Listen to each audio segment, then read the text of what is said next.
If we could have, yes, thank you. So welcome to today's meeting of the Housing Committee. Members of the public may like to follow at London Assembly on Twitter and use the hashtag London Housing for this meeting. Please may I remind participants to silence your devices. The main item on the agenda today is an investigation into resident voice in social housing. We do have, however, some short items of business first. Can I ask our clerk, Diane Richards, to confirm any apologies for today's meeting? Thank you, Chair. No apologies for absence have been received. Thank you. And can we note the list of offices held by Assembly members? Noted.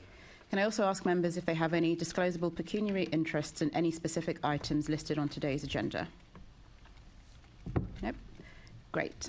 And can we confirm the minutes of the meeting held on the 6th of December 2022? Confirmed. Can we note the completed, closed and outstanding actions arising from previous meetings of the committee? Noted. Great. So that brings us to our main item of business, which is a discussion on resident voice in social housing. Our meeting will be split into two parts, with the first part focusing on housing providers and policymakers, and the second part we'll be hearing from residents, organisations and representatives. And I should like to add that all but one of our guests will be joining us remotely. But can I first of all welcome Tom Copley, who's here in the chamber. He's Deputy Mayor for Housing and Residential Development. And joining us remotely, Lara Oyedele, President of the Chartered Institute of Housing, Chyrel Brown, Chief Operating Officer at One Housing Group, and Jed Young, who's Acting Corporate Director for Homes and Neighbourhoods at the London Borough of Islington. So I think Jed will be joined. Oh, he has joined. Wonderful. So I will start, as is tradition, with the first question. And our first question is to you, Tom. So in February 2022, you brought together social housing providers from across London to share best practice and discuss how they can improve conditions for social tenants. Can you tell us what this involved and what the outcome has been? Thank you very much, Chair. Good morning, everyone. I think this investigation is very important and very timely. And in fact, we just published new City Hall research, which has found that across the country, 1.8 million children are living in damp, mouldy or infested homes. Now, that's not just the social sector, that is across all tenures. But we do know there is an issue in the social sector with management and standards and the responsiveness, in some cases, of social landlords to complaints. And although the number of non-decent social rented homes in London has significantly decreased, there's still around 15% that are non-decent. So this is a very important issue. And it's been going up the agenda, and that's why, as you say, Chair, in February last year, I convened a very productive roundtable with boroughs and housing associations to identify the challenges and opportunities for social housing condition in London. And there are a number of challenges that were identified in the meeting. There's competing priorities for funding. As you know, social landlords need to invest, obviously, in management and standards, in new build, in retrofit, and, of course, in building safety. There are, in some cases, complex tenure arrangements. There's a diversity of stock. There are issues with data management and difficulties finding skills and workforce, and that is something, of course, that we see across the housing sector.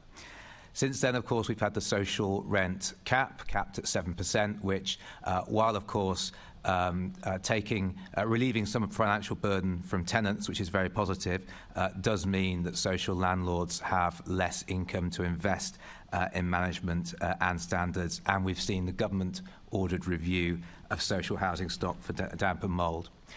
So following the meeting, I responded, or the Mayor responded, to the government's consultation on tenant satisfaction measures. I'm sorry. The sector do feel that these are going to be an important way of holding social landlords to account, and I would agree. But of course, data alone doesn't help tenants in poor housing.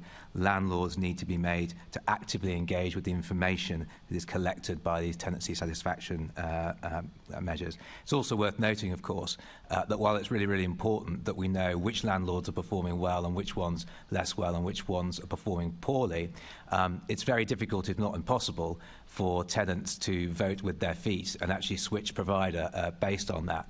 So this is more about, I think, making sure that there's full transparency and that we can hold to account those landlords that are performing less well. We've also been using our lobbying as well with the government. We proposed a number of amendments to the Social Housing Regulation Bill. I've rehearsed these with you before, but they include Ofsted-style inspections, a social housing commissioner, and tenant representation on decision-making bodies. And the final thing I would say, of course, as you know, is in September last year, I wrote to all our partners telling them that we were changing our funding conditions to introduce new requirements relating to management and standards to ensure that although we are not the regulator, we are using our funding levers in order to drive good practice in the sector. Thank you. Before I come to my second question, on that point about management and standards, how does that, can you elaborate a little bit on how that works? Yes, of course. So there are essentially 5 stages that we can go through where the regulator has issued a regulatory notice, which would be based on one of the consumer standards against a social landlord. So we will always take a proportionate response, and these responses can range from restricting funding to projects that are already in the pipeline, all the way through to removing investment partner status completely, which would mean they would be completely ineligible for funding. Obviously, what we want to do is work with those partners to ensure that those issues are resolved. So where they can evidence, and through our conversations with the regulator, that progress is being made towards resolving these issues, then we will ensure the response that we take is proportionate. Because obviously we want to balance up making sure that these partners are getting to grips with whatever issue the regulator has called on them to address, while making sure that we're still delivering the new homes that homeless Londoners need. Thank you. And I'm happy. The letter I wrote to partners, is now available on the GLA website. So very happy to share the link with the committee so you can see the full detail of what we've set out. That would be really helpful. Can consider that. Excuse me. Oh, okay. So I wanted to ask you as well, Tom, if you could elaborate on what work the Mayor has done to engage directly with social housing tenants, and then as part of that, if there is a process through which you consult tenants or residents rather when you're drafting, the housing strategy or the affordable homes programme prospectuses. Yeah, so we have a full and very open consultation on the housing strategy, which of course includes tenant groups. We also are engaging in the process of the London Plan as well. There is now an ongoing piece of work looking ahead to what planning policies we might need in London in future as part of the Mayor's Planning for London programme. And residents of social housing are going to be consulted throughout this, and in February a representative group of Londoners will take part in a deliberative event on housing issues. We of course also have the London Housing Panel, where our housing policy team tests out a lot of the upcoming policies that we might be seeking to bring in to take the views of the housing panel. This is our diverse range of groups, as the committee knows, and it includes the London Tenants Federation. So we're engaging throughout the policy-making process with organisations like the London Tenants Federation, who I know will be on your next panel, and other community and civic society organisations as well. Thank you. Assembly Member Berry. Thank you very much. So I wanted to dig in a little bit more into the changes you've made to the funding requirements. When we last looked at this as a committee in 2018, we got an answer back from the Mayor when we'd recommended using funding conditions to improve tenant engagement. When was this, sorry? Particularly 2018. 2018, yeah. I think you remember the committee at this point. Yes, I might well have been. I would have been Assembly Member Barry, yes. So one of the recommendations you helped to make was that the Mayor should use the funding conditions to improve management and particularly engagement with residents so that they could get improvements. At the time, the answer was, well, we're in the middle of the 16 to 21 funding programme. We're not 16, making... 20, oh, yeah, sorry. Yeah, well, sorry, 23 now, yeah. And we're not going to make any changes in the middle of that. So we were looking out for things that came in the 21 to 26. Now, within that, there is a requirement to have an action plan for equality, diversity and inclusion. And then within that action plan, there's supposed to be a theme that's working with Londoners and residents, under which you've published some guidance saying that you must work with residents, have residents involved in planning for, and this is primarily around new homes, but also then involved in the management of those homes. That all seems quite useful, but it's only started with the 2021 to 26. So I wanted to ask, do you have plans to sort of track and evaluate that? And will those action plans, when submitted, because I think they have to submit them within 1 year of having funding allocated, which is around about now, would you consider publishing those action plans for each We've already provider? committed. Sorry to interrupt. That's the end of the question, really. Right. We've already committed to publishing the action plans, so they will be published. Just in terms of the timings of this, yes, these new management and standards requirements, they come in the 21 to 26 programme. The reason for that is that it's very hard to go back and once contracts have been signed, it's very hard to go and unpick those and just impose new requirements, because you could get into some legal hot water. So this is from the 21 to 26 programme onwards, and it's about the ongoing process of improving what we are expecting our partners to deliver. So yes, we're going to publish those action plans. As you know, under the EDI requirements, partners are going to have to meet some, I think, 5 or 6 basic requirements, such as EDI training and things like that, and then also actions from 3 different categories, one relating to their internal organisation, one relating to their supply chain, and one relating to the wider community. Yeah, and for that you've not put in very specific requirements, so it's, I think, of interest to you and to us to have a look at what they do come up with. I will say that our area teams and indeed our housing policy team are working quite closely with partners, so quite a lot of partners have really been engaging very actively on this. And they're having a sort of, quite an sort of in-depth discussion with us about what is considered acceptable and what isn't. But they'll all be published, they'll all be transparent, so you'll be able to look at them and to make your own judgment as to whether these are some documents that are going to be effective. That's great. And so the timing-wise, I mean, it is about now, isn't it, that they're due? No, because the contracts were only, because of the delays, because the Treasury and DLUC wouldn't allow us to get into contract because there were some disagreements between them regarding funding. We've only just got into contract from the autumn, unfortunately. So it's this autumn coming up?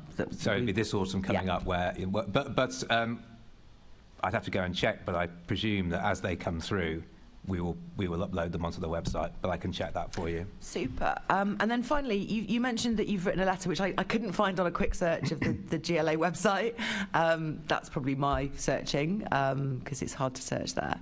I couldn't find the letter to look, but it does sound to me like you just said you did make a change midway through a funding period to add new conditions. Is that fair to say? They hadn't got into contract at that point. As I say, the contract, because of the delays to getting into contract, they weren't in contract at that stage.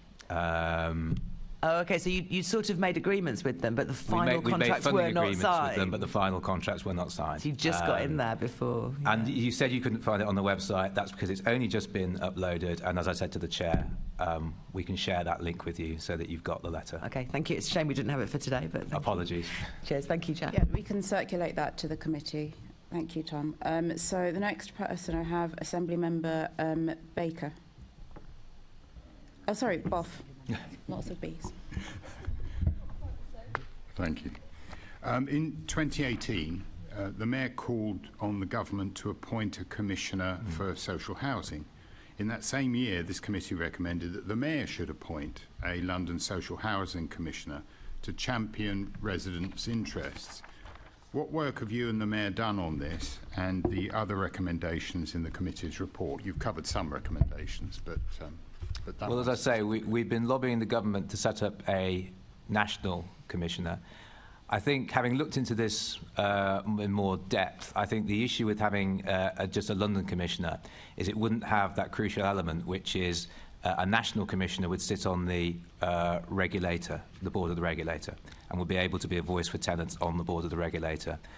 if the Mayor were to establish a London Commissioner, that would not be the case. And I think that would make the role a lot more difficult, and I don't think it would have the impact the National Commissioner sitting on the regulator, being able to speak as a voice for residents, for tenants there, would have.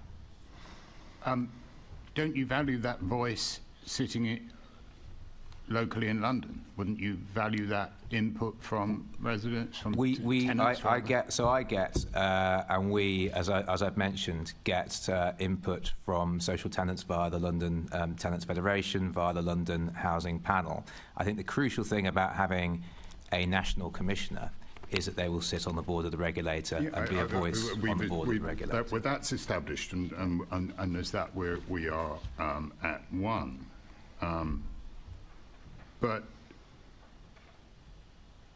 you get into contracts, you agree things like transparency requirements, you set minimum standards for things like consultation and transparency.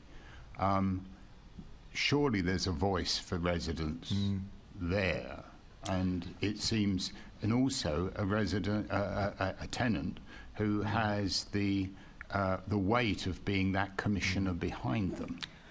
And there was, when we came up with the EDI requirements, this was one of the policies that our policy team tested in very great detail with the London Housing Panel, bringing all of those tenant organisations, but also community and civic society organisations together as well, to test our thinking on that, and their input was very, very valuable in informing the final requirements. But the fact is, if you have a large group of people, which you say you're liaising with, that's all very well, and you can consult with them on a frequent basis.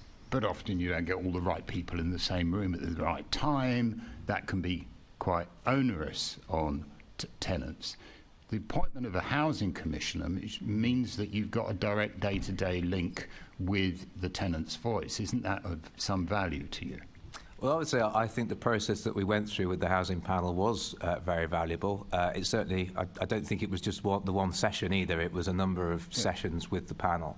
I'm not saying you shouldn't have the panel. That was very valuable, but I think I think that the value of having a national social housing commissioner is that voice on the regulator, being able to speak. I understand that in terms of regulation, but that you set some rules locally. In London. Okay, it doesn't have the status of regulation, but rules locally. What would be wrong with getting a tenant voice, a tenant commissioner, making those decisions with you? I would argue that we do get those voices through the engagement that we do on the housing strategy, on the London plan. I know London Tenants Federation were very active in both of those processes, and indeed on the other consultations we do as well. I know that you've got Pat Turnbull on the next panel, so I'll be interested to hear her views on this. A great candidate for housing commissioner. Well, and of course we consult with. She has to apply for the job, and if there's no job, she can't apply for it, can she? I'll move on. Thank you, Chair. Thank you, Assembly Member Baker. Thanks, Chair. I'm here to open it up to the rest of the panel with my question. My first question is, in what ways can we expect the planned social housing regulation bill to enforce social housing providers to maintain decent standards in their properties? Could I come to Lara first? Are you okay to... Or shall I go to someone else first? It's difficult when you're all remotely just to open the panel. Chyrel, would you...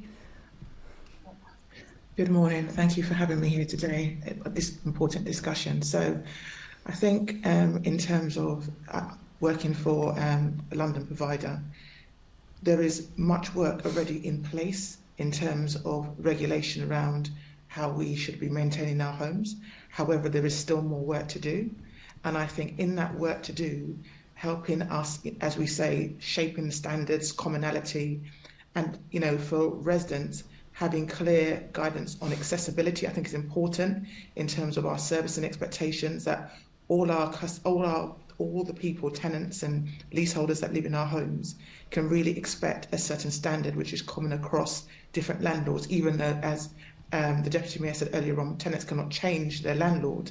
However, having a set standard is really important. We're not waiting for those standards, though. We are already focused on what is the right thing to do. And there's been many lessons or communications in the public arena around acceptability and unacceptable standards and what we've seen recently in the media. So I think as a provider myself and as a service leader, what I'm focused on in the main is around the values and the behaviours of the people that also work in the sector. How do we encourage our teams to really understand this important service, and how then we connect with, yes, these are the standards, but day to day, what do they look like? What do they feel like? What do we do when we cross the threshold of somebody's home? And really making sure that those standards are not just things that we measure as KPIs, but they're real tangible behaviours that we expect from our colleagues and our organisation in dealing with the tenants and the leaseholders and the residents that live across our homes and our communities. And that's why the work around ED&I, accessibility, language and communication, those are the things which will really underpin that work. Okay, thank you. Thanks very much. Jed, would you like to come in on that question about the social housing regulation? So I work for London Borough of Islington. I'd share many of Chyrel's observations. We welcome regulation and standards. One thing what I would really encourage those bodies who are collecting returns and responses is that they kind of try and establish a platform where the information is shareable as soon as possible. Because very frequently we're asked to individually respond to requests for information from regulators, and we fire it into an inbox, and then we don't see anything for 6 months. What's really useful is if there's a platform where data is shareable. Now, we all meet with each other directly. We meet regularly through London councils, for example, and share information directly with each other there. But that really helps us to kind of reflect and learn from each other really on how we respond. So I'd really encourage that approach where it's possible to do so, and you can manage GDPR and other kind of factors. Similarly, we're doing that kind of preparatory work. Importantly for us, we're opening ourselves up. So in our housing needs service, for example, we've been working with Crisis as a critical friend, and they're taking part in sort of mystery shopping the service and giving us their evaluation and feedback. So it's kind of opening the door to them. Tenants sit on our housing scrutiny committee, and we're sort of strengthening some of those relationships. And actually, we're demodernising our service, to be completely candid about it. So we had a sort of well-intentioned structure a few years ago to improve the efficiency of our processing of demand effectively in our tenancy service, for example. We're demodernising and going back to having housing officers with patches who know their residents and spend time with them, and doing much more kind of face-to-face contact. So just having, sort of drop-in sessions, talk to people directly, much more frequently and regularly. So they're the kind of, I think, the big shifts for us in terms of culture. And then just specifically, I know you had questions previously on damp and mould and how people are responding to that. And, again, we've got a reasonable high volume of damp and mould reports into the organisation. We've tracked back through the last 3 years of those. Sort of 75% of those are dealt with on a single visit, a further sort of 15 on the second visit, or close to 95% actually on up to 3 visits. And then we get this kind of narrowing pipe of where we're not resolving things fully. Again, making changes to the way that our service operates. We deliver 75,000 repairs a year. Most of them are dealt with very efficiently on the first time, but just having a follow-up visit. So checking back on people 12 weeks after anyone's reported damp and mould, we've taken an action. Did it fix the problem? Rather than just completing the action, closing it down and moving on. So I think there's kind of simple changes really. They're not, they're not kind of dramatic, but they will make a difference. And just being better connected to our residents and giving them that kind of feedback loop with us. Thanks, that's really helpful. Tom, do you have anything to add to that question about how it will improve? I think that last point that was made about checking back after 12 weeks is a really, really good one, an important one. And I hope that through London councils, councils that are doing a good job are sharing that best practice around to other boroughs as well, and they're learning from each other in terms of how to improve the quality of their services. Thank you, thanks. And now coming back to Chyrel and then to Jed, what is the biggest ongoing concern regarding the safety of social housing properties in your portfolio? Chyrel. The biggest challenge I have, it's making sure that both the residents that live in our home know that we're accessible and we're here and open, in terms of if you've had a poor service in the past, you might be disconnected to your landlord. And for me, it's around how do we demonstrate that we are open and we're listening and we are, complaints matter and we are ready to engage. We are very much around focused on, there are many areas of focus for us in terms of building and fire safety, damp and mould, complaints, condition and repair of home, but also the communal parts and the areas in terms of the environment in which our residents live. And for us, it's around trying to make it not hard to demonstrate to our residents that those things matter. And I think residents becoming despondent because they may not have had their service in the past is one of the biggest challenges in terms of not being seen as too distant from our residents. I would also say that the focus on safety needs to be interlinked with a focus on engagement and what does that actually mean and how do you make it tangible and real. So there is a landlord responsibility, but there's also the collaboration and co-creation with those residents around what does it mean in reality. And with damp and mould, it's around the partnership with the resident. And I think for me, we as a sector become, just like Jed said earlier on, we're very good at improving our processes and trying to do lessons learned. But actually the language that we use or the way that we speak sometimes can be very internally focused. It's getting back to what can we do to simplify and to make it uncomplicated to get to the crux of the matter. So although these are big challenges around safety and damp and mould, I think the focus has to be around how do you make it real for somebody to, number one, be heard in terms of I've got this challenge and that's an organisation responding, but also collectively there is a lot of demand for all the things that we do collectively across social housing at the moment, and getting the right resources at the right in terms of how we pay our colleagues, the pricing point at the moment in terms of we're all challenging for the same suppliers, the same people, the same level of competence, the same training. We don't need to compete across each other. We should be finding ways to bring commonality in the learning. However, we are all trying to deliver and improve at the same time. And sometimes I think we're competing across each other for that limited resource. But it comes back down to that, yes, that's our organisational challenge, but we need to focus on, as we work through those challenges, keeping those residents at the heart of, we're all trying to make it better, but how do we find better ways of doing that? Thanks very much. And Jed, what's your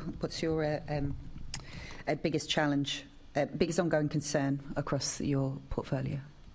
I think they're probably very similar. So building safety, particularly fire safety, is our number one priority.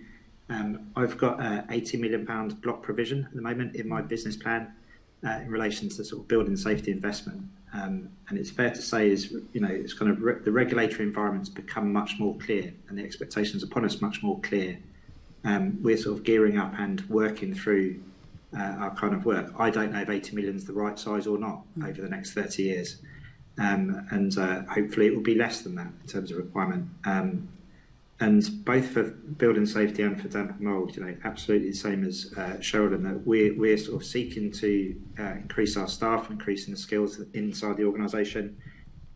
Whenever we benchmark ourselves, we're not the best paying local authority, frankly, in London, and we benchmark to RPs and out to other parts of the wider sector. Kind of private landlords, developers, consultants, etc., it is very challenging to get the staffing resource. And on damp and mould diagnostic surveyors, we've interviewed 50 since the kind of increased focus, and we've recruited 3. I've got 1 apprentice surveyor coming through the system, which I'm very grateful for, and really just trying to the investments there, in the sense we're making provision in our business plan, but actually securing people with the right skills is challenging. Let's be frank, and we are all looking for people with the same skills. And I was sat in an action learning group with 8 other authorities on damp and mould, and we were talking about pooling and sharing resource. We're absolutely sharing best practice and ideas. None of us are offering up our diagnostic surveyors for sharing, because we're all desperately looking for more. So that's a huge challenge for the sector. And it's one where, again, I'd welcome any sort of any regional type response to it. Through London councils, we had similar skills gaps recognised a few years ago, for similar reasons actually, on production of new affordable homes, that we're all looking for skilled development surveyors, and have now set up an academy, with GLA and London Council sort of taking part and supporting that academy process, so that we can grow our own. And we can develop staff, we can bring new people into the sector, bring them into the affordable housing sector directly, rather than always trying to find staff that exist and that they have other choices. They can go and work for other people who pay more, frankly. Really, I think very much the same kind of things, Chyrel. Thanks very much. Back to you, Chair. Thank you. Yes, I just wanted to add something on the damp and mould point that came out of our February meeting last year. Quite shockingly, it was said in the room, it's only recently that a lot of social landlords have stopped blaming tenants themselves for damp and mould problems. And yeah, exactly. It's because you're drying your laundry inside, or it's because you're overcrowded. Even imagine blaming a household for being overcrowded, and that mindset is changing, but which is important. But it does go to show, that until relatively recently there was definitely a mindset issue, and obviously there are ways you can, make sure that tenants know how to ventilate homes and things like that. But often there are some fundamental problems that need to be fixed. And the point that Jed made about their skills academy, is that a crossover with the Mayor of London's skills academy? I think it does. You'd have to check in with Jules on that, but I think it's really important that where the GLA, because of course we have a devolved adult education budget, I think it goes up to level 3, not level 4, but where we've got that ability to try and shape the skills agenda in London, we should use it. Of course, and this is on the private renter sector side rather than the social sector side, but we have established with the University of Middlesex and the Chartered Institute for Environmental Health a private renter sector qualification for environmental health officers to go in and do some of this work in the private sector. That's still going to help councils, overall as well, in terms of the work that they're doing on enforcement. Yeah, no, I had the pleasure of meeting some in Malvern Forest last year. So I have a couple of questions to Lara. So do you believe, Lara, that the current regulatory environment does enough to guarantee housing providers ensure a decent living standard for their tenants?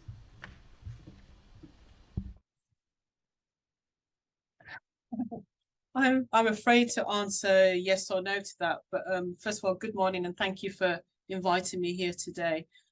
I have a general statement that I say about regulation, especially in areas such as housing, where we are providing a service to other human beings. And I always start by saying, as people who join the sector to do the right thing, in this case, provide homes to people who need homes, we shouldn't need regulation to tell us what the right thing to do is. So that's where I come from, that I believe that if you come into this sector like I did, which was in order to help other people get an affordable home, because I was a homeless person and then I was given a council flat, and that enabled me to progress with the rest of my education at the time and the rest of my life. If you come into this sector, we should know what the right thing to do is. And I get really frustrated with organisations or people that say, well, we don't have to do that because the regulation doesn't require us to do so. And it feels like we're going backwards in time in terms of doing the right thing. I'm hoping I'm answering your question, but I just want to join the dots between something that Chyrel and Jed already said and one of the recommendations of the Better Social Housing Panel, which is about going back to the old days when I started in housing, where you had housing officers and you had a patch and you knew everyone in your patch. You used to go visit every day. You used to do, we didn't call it inspections, but you used to go and visit tenants at home, have a cup of tea while you're there, look around, see what's going on, and get that work done. And you were responsible for everything that happened on that patch. Over the last 20 years ago, we've seemed to have gone away from that kind of frontline service provision, especially as in the housing association sector, as housing associations have got ginormous, and we've got, you know, centralized call centers who may be nowhere near where the property is, don't understand the nuances of that particular neighborhood. And you have to leave a message with a centralized phone center. And by the time the message gets down the 3 different departments, the repair that is asked for is not what was originally needed. I think what I'm sort of promoting here is the recommendations which I really enjoyed that came out of the Better Social Housing Review panel. However, that was focused on housing associations, and I'd like the GLA and this housing committee to actually recommend that local authorities also adopt those recommendations, which were things like, having, to me, they all seem really obvious. So I get really frustrated trying to remember what they are, but I do know what they are. So the first one is saying that the sector should remember why we were here. We're not here to make money. We're here to look after human beings, and that should be first. Our systems should be, the people should come before systems, because that's one of the issues that residents complain about a lot, is that the complaints process in itself puts people off from complaining, because you have to go through stage 1, then stage 2, then stage 3, and if you're lucky, to the ombudsman. And I don't think complaints processes should be that onerous. The Better Social Housing Review also says that we should work with tenants to ensure that they have a voice to influence. I think that's obvious. And local housing providers should have community presence in order that it's not just about sending an email or making a phone call. There should be people present in locations where people live. And it's going back to the olden days where you had estate offices. So I'm not sure if I've answered the question directly. No, it's been really helpful. No, thank you. I just wanted to ask you, so in October, the government removed the need for residents to go to an elected person, basically, before they went to the ombudsman. Yeah. So that does seem like an attempt to shorten a complaints process. But in light of the conversation we're having today, I just wonder what your views are on a shorter complaints process making local authorities and housing associations more responsive if there are less kind of steps to tick off. Would that in theory, reduce the instance of things escalating to damp and mould fairly endemic? Okay. Yes, okay. It would be easier for residents if complaints processes weren't so convoluted. And I'm pleased and grateful that the step of going to a local representative has been eliminated, but that was brought in at the time, I'm not quite sure, that was a political intervention a few years ago, around the time when the Housing Corporation became the HCA, to introduce so-called a local perspective, but that became political because your local representative, your elected representative, is a political being. But I can speak a lot about what happens in housing association because that's where I've spent most of my housing career. And we've generally had a 3 or 4 stage approach to repairs to complaints before they get to the ombudsman. Now, the organisation that I'm on the board of, we've now reduced ours to 2, and we hope to get it resolved at the first time. So there are literally no stages, but you've got a complaint, we need to deal with it. And we've got rid of, we used to have what we called I can't remember, the emergency, urgent and standards. One was like 5 days, one was a month, and another one was 6 months. And we have agreed that if the repair needs to be done, we get it done as soon as. If we can do it in 24 hours, do so. And our maximum timescale for repair is 7 days. You know, and if we can't get it done within 7 days, then a lot of people are having meetings to find out why we're not able to review it. And those will usually be doing things that are structural, like roofs and walls. Okay, so I think as a lot of it is about the culture within the organization. If you create processes create a lot of time and people, and some officers will think, well, because we've got a 10-day period to respond, won't deal with it till day 9. And that's just about processes and the way human beings work.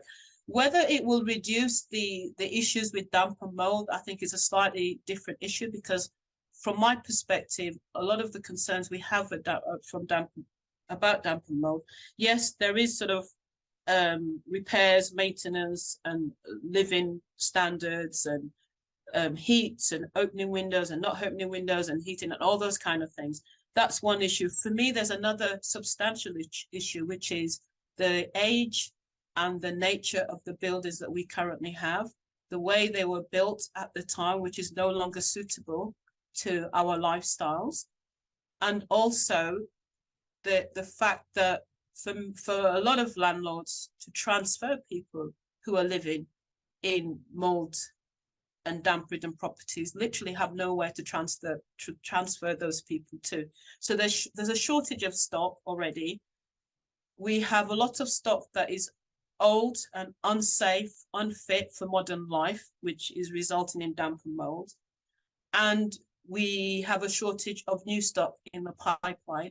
And the last thing I'll add in terms of my observations about damp and mold is the fact that this is an issue that affects not just tenants of social landlords or tenants of private landlords, but also affects a lot of homeowners, people who own their own homes in blocks or streets or terraces that are of a particular age, where what we have as a society is susceptible to damp and mold. Thank you very much. And yeah, it is just worth noting that we've done some work around the private rented sector as well, and so that's not within the scope of today, but that is also a consideration. So thank you for that. My next question is to you again, Lara, and also to Chyrel. What has the Together with Tenants initiative achieved, and how are social housing tenants in particular represented in the initiative? Start with Chyrel, I think. You are muted. Apologies, Chair.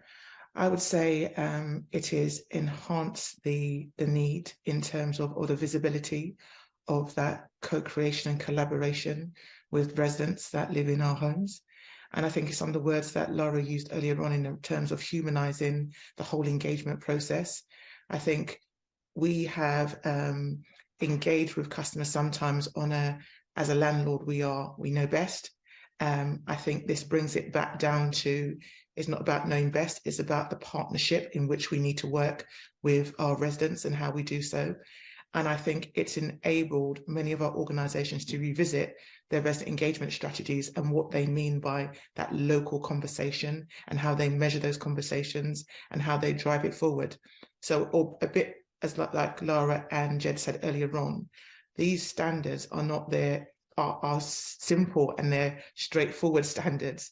However, bringing them to life, I think the framework and the guidance really helps us in terms of being able to compare with each other, but it sets the clear parameters. I think, but once again, it comes down to each organisation really believing it and really taking it on board in terms of what they do with the onboarding and the training of their colleagues to really understand that engagement is when you cross the threshold of somebody's home, and then what do you do with that information? And the conversation that Tom had earlier on about checking back, revisiting those conversations and not losing the information. You know, our residents tell us often that they don't want to repeat themselves. I think that framework tells us that we can capture information well, and then we can be able to make sure that those themes are carried forward and we are sharing what we know and circling back on the plans that we put in place and are able to demonstrate tangible improvements. I think there's still more work to be done in terms of how we engage on a adult to adult type relationship across the sector in terms of some of the conversations that we have with residents that live across our homes. However, I think it's really helped in terms of setting a clear standard amongst landlords. Thank you. Lara? Yeah, I'll echo everything that Chyrel has said. The standards, the commitments from the Charter are the very obvious things about relationships, communications, influence, accountability and quality. And if you overlay this with the recommendations from the Social Housing Panel and any other of the numerous positive survey reviews out there, they're all very similar. There's no, how can I put it? There's no magic new great thing that no one's ever thought of. So it's all very obvious and similar to me. And it's about, for me, it's about people being passionate about treating other human beings the way that they would like to be treated. And also, I have this thing I call my mum's service quality standard, which is would I be happy to have my mum treated that way? Because my mum's a social housing tenant. She's a leaseholder, actually. Would I be happy for her to be treated that way? Would I be happy for that contractor to treat my mum the way that he or she has treated someone else? If you sent that letter to my mum, would she understand it? My mum's not an unintelligent lady. She's a retired nurse, but she sometimes gets letters from the landlord that she can't understand. So I'm saying, look at the world from that point of view. We don't need long strategic documents to help us view the world in that way. So what I find very useful with the together with Tenants Charter is that it is very simple. It's a one-page document. It's very sort of obvious and emotive. And from speaking to lots of different tenant groups, I know that the majority of tenants are still not aware of this. It's should I say, a select group, the group of tenants who are activists, who are out there, who are making the complaints and getting involved in the system. And the challenge for us as professionals is, how do we ensure that those tenants that don't come to us with complaints, those tenants who are just minding their own business and living their own lives, get to know about these things? Because generally, the tenants that we get to have communications with are the ones who are unhappy about something or who have a current issue. And once those issues have been resolved, they go back to just being a tenant or a resident, which is fine, which is what we want them to be. But I think we need to ask ourselves is, how do we communicate all these beautiful, nicely worded phrases that we think is an opportunity for tenants to those that aren't involved in being tenant activists? Thank you very much to both of you. We'll hand over to Assemblymember Cooper. Thank you, Chair. I'd like to come to Jed Young, if I may. And Jed, I just wanted to ask you about the correspondence from the Housing Ombudsman from December 2022, when they wrote to the London Borough of Islington regarding damp and mould reports and your handling of those. Could you talk us through how that came about, what led up to it, and how the council has been dealing with the Ombudsman over that correspondence, and what now the outcome, the changes, what your response has been? Yeah, so absolutely, and we've literally just had an inception meeting with the Ombudsman yesterday, so it's the start of a process for them under their review procedure. But I mean, maybe as other colleagues have sort of commented before, we weren't sort of waiting for that process to start. As everybody's been responding on damp and mould, we're in the same discussions with all the other landlords. So we've reviewed our repairs history in relation to damp and mould for the last 3 years.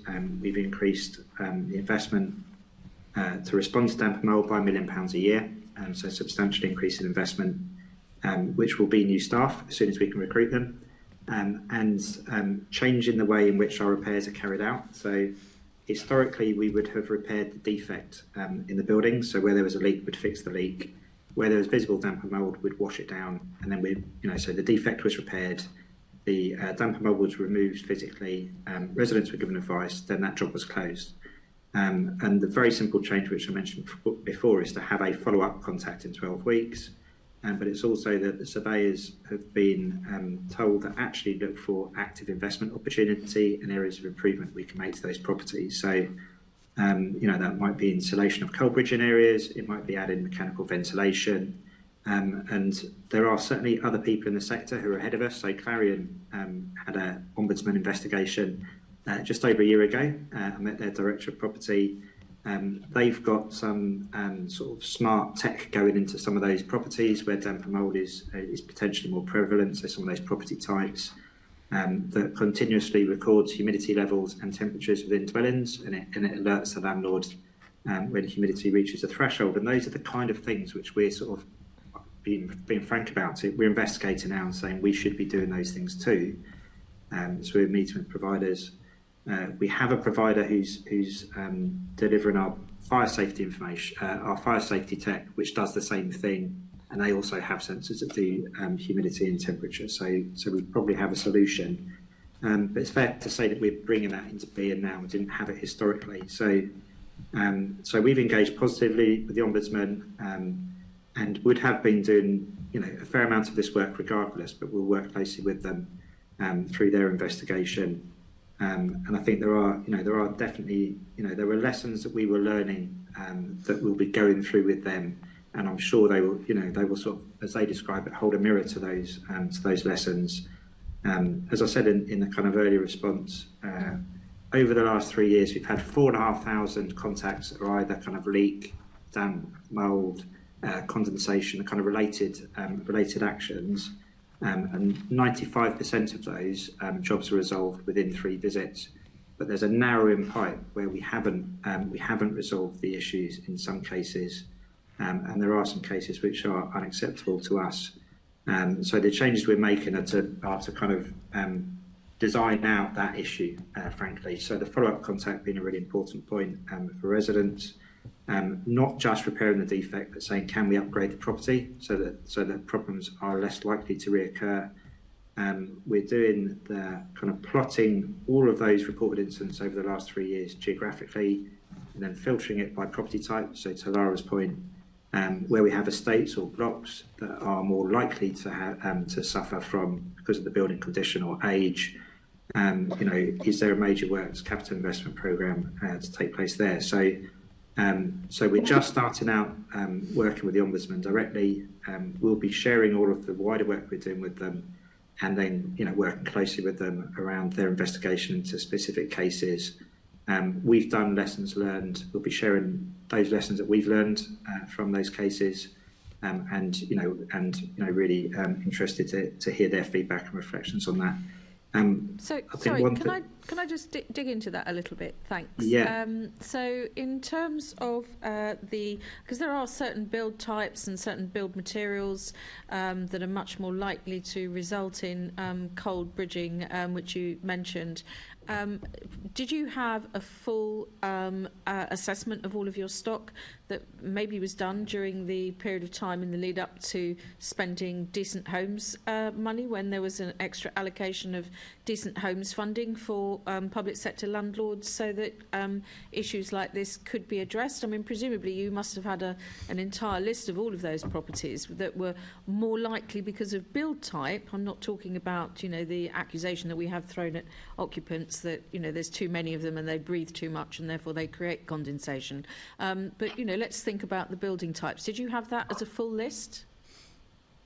Yeah, so in common with probably all landlords in the sector, and my personal reflection on Decent Homes Standard 1 was that it didn't place enough weight upon fitness measures and on the kind of infrastructure and building conditions that kind of make things like damp and mould more prevalent. It had a lot more focus on modernity of components.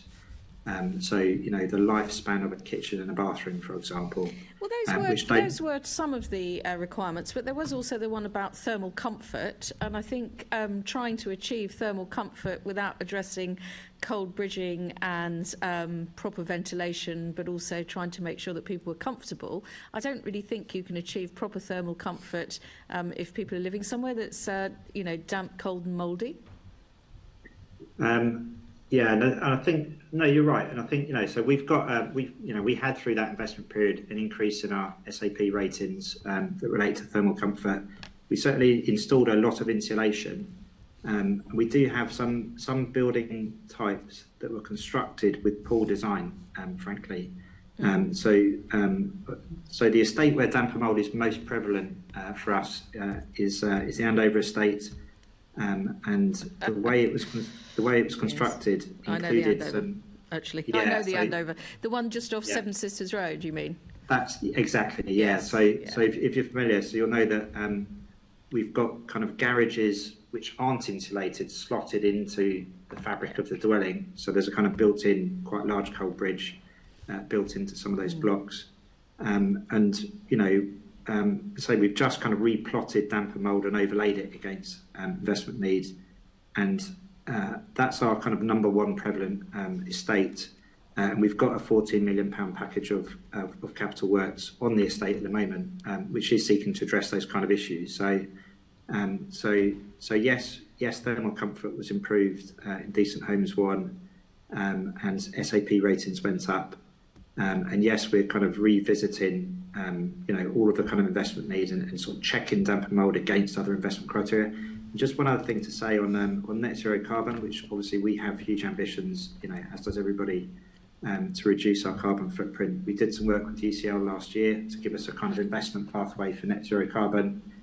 We're just going back and asking them to overlay the damp and mould incidents against that, and say, can we prioritise investment where it will meet both criteria, really, so it will give the best improvement in a kind of stock condition. And as you say, there is a direct link about insulation, but making sure that ventilation is included adequately, and that where we see that kind of overlay, that's where we sort of prioritise investment. Net zero carbon is hugely challenging to achieve. I think our current estimated total cost is about 1.3 billion. We do not have 1.3 billion available in our investment period. No, we don't. Not sitting around in a bank account. I mean, and obviously, Member Cooper, if I could just really quickly chip you on your questions. Well, I'm just about, if you don't mind interrupting me, Chair, I was just about to say one of the issues, if you don't have the 1.3 billion sitting around, is also about your level of rent increases, and obviously with the cap of 7%, Chair. If you don't mind not interrupting, are you going to be increasing at the 7%, or will you be going lower? What kind of impact is that likely to have on the amount of money that you will have available to you to either meet net zero or indeed to address cold and damp and condensation in your properties? So thanks for the question. I know Tom made the kind of general point in his introductory remarks as well. So we have applied the 7% across all of our tenures. So we opted in for our shared ownership as well. So it's a kind of fair and equal increase across the board. That limit removes £213 million from my 30-year business plan. So it's a substantial impact on available funding for investment. We responded to DLUX consultation. I understand that they will be opening a further consultation, a kind of call for evidence, and we'll be submitting evidence to that and asking for a catch-up mechanism, frankly. And from our point of view, absolutely recognise the need to protect residents, in a very challenging economic environment. So a very slow catch-up mechanism works absolutely fine for us if it's within our 30-year period. But otherwise, we lose 213 million of investment. Thanks, Jed. I just wondered if I could come to you, Deputy Mayor Tom.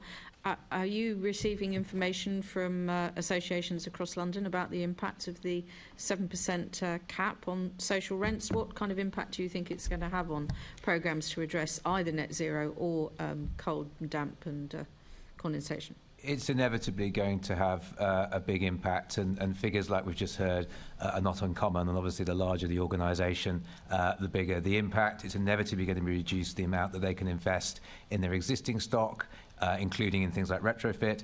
It's inevitably going to reduce their ability to invest in new homes, frankly, particularly when you put this on top of all the other challenges that have been facing the sector over the last couple of years. And that's why you can't get away from the funding point, and I really want to stress this. You know, whether it's new build, whether it's maintenance or repairs, whether it's retrofit, whether it's building safety, you've got to have investment, and a big chunk of that investment needs to come from the government, inevitably, for all of those things. And while we've had, on the building safety side, you know, a large amount of public funds allocated, you know, that is for leaseholder properties, of course. Sure. Social landlords still have to pay for retrofit of all of their social rented properties. So we need that funding for new build, we need that funding for retrofit, we need that funding for maintenance and management, we need it for building safety. So that then begs the question, what are you and the Mayor and what is the GLA doing to make that point very apparent to government, to ensure that social housing tenants are going to have the decent kind of housing that they ought to have and that they need to have going into the future? And are you able to encourage the government to think about what people should do if they are coming forward with complaints because they're not living in decent housing because there's not enough money for us to get to that point? So on both of those points, we lobby the government. We're sort of constantly lobbying on both, really. On the funding point as well, of course, you'll know that we've commissioned once again Savills to do us a piece of work looking at the funding requirement to, you know, provide that evidence base as to what we need in London. So it's not just, you know, we say we need X billion. We've got the evidence and the research from, you know, respected organisation to back this up. And yes, on the management and standards side, we've been lobbying the government, including drafting and proposing amendments to the social housing regulation bill to try and improve that and to increase the effectiveness of that piece of legislation. Do you think that housing associations, housing groups based in London are adequately responding to tenant and resident complaints about, you know, cold, damp, mould and so on? I think it's a mixed picture. I think some are better than others. Some are clearly not doing what they need to do. And just to go back, I think it was to Lara's point about, you know, we've had all of these mergers, and there is a danger, and there is evidence that actually can make these larger organisations less responsive to residents' needs on the ground. That's not to say that all large social landlords aren't doing what they need to be doing, but there's clearly, you know, some examples of that. And I was very interested in what Lara said about returning to a sort of more of a model of housing officers, estate officers, housing officers, who actually have a relationship with their residents, rather than perhaps a remote service that can seem quite cold and unresponsive. So, but again, I will come back to the point that if we want to get to a situation where we have decent management and standards and responsiveness to complaints, social landlords need to be funded to do it. And for years they were told, you know, particularly since 2010, we want you to do lots of new build, but by the way, we're going to cut grant funding down, right down to the bone, so you've got to resource it yourselves, you know, for example, by doing a lot of cross-subsidy. I'm not sure that's the most effective model, either in terms of new build or in terms of their ability to look after their existing residents. So again, I return to that investment point. So you're making the point really that having the localised housing officer who perhaps provides the comprehensive service, so that you don't have one person who deals with arrears, somebody different who deals with maintenance, someone different who deals with tenancy support, transfers and so on and so forth. You have one person who is the single point of contact, for all requirements for one resident, and I can't remember if it was Lara or Chyrel who was saying that earlier, but also the fact that it's very difficult to pin down some of these very large associations, and certainly that's a complaint from assembly members and councillors across London, that if you write to members of the G15 and or others, that you can't get a straight answer out of them, whereas if you do a members' inquiry to a council where the stock is owned, and obviously we were just talking about the situation in Islington, you're much more likely to get an answer. What can we do about that? Well, I remember from my days as a councillor, and that sort of, I think that sort of reflected my experience, that it was easier to get a response out of your own council, certainly, than it perhaps was with housing associations. In terms of the model of housing officers, I think it's something that definitely should be looked at, and clearly, based on the CIH report, clearly thinks that there is some merit in that particular model. But whatever model housing associations or indeed other councils use in terms of their complaint, their management processes, it has to be adequately resourced. It has to be responsive to the needs of tenants and residents, and it can't be some sort of Kafkaesque process where residents don't know where they stand, and if they're going to get a response or not, and they keep going round and round in circles and being shunted between different departments. Residents need to have a clear view of who they need to speak to, and then the complaint needs to be dealt with. Thanks very much. Thank you, Chair. Assembly Member Devonish. Thank you, Chair. Because we're running out of time, I'm going to ask the next question to be a written answer, if I could, from Chyrel and Jed, please. I'll just read it out, though. The NHF and CIH Better Social Housing Review recommended in December that housing associations should work together to undertake an audit of their social housing. Have you made an assessment on the quality of your social housing stock? And if not, do you plan to do so? And if you could write to us on that in detail, that would be really appreciated. Then I'm going to move on to the Deputy Mayor.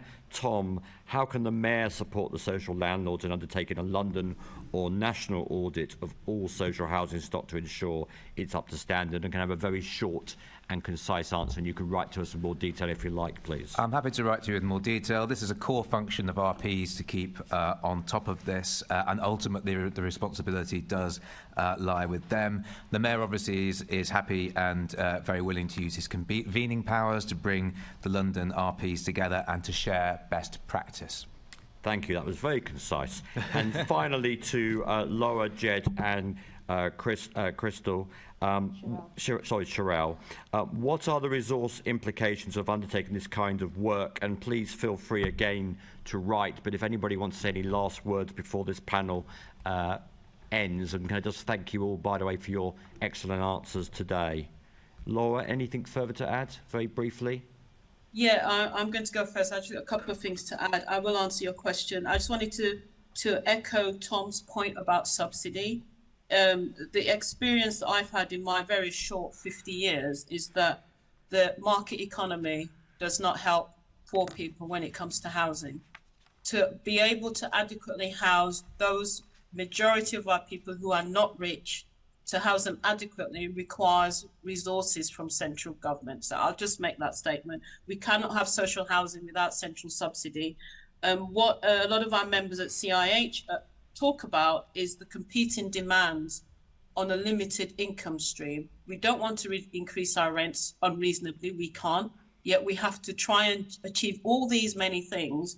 And landlords and social landlords are currently caught between having to make a decision as to whether we build new homes or we just ignore building new homes and focus all our existing resources on our existing homes and existing residents. We can't afford to do both.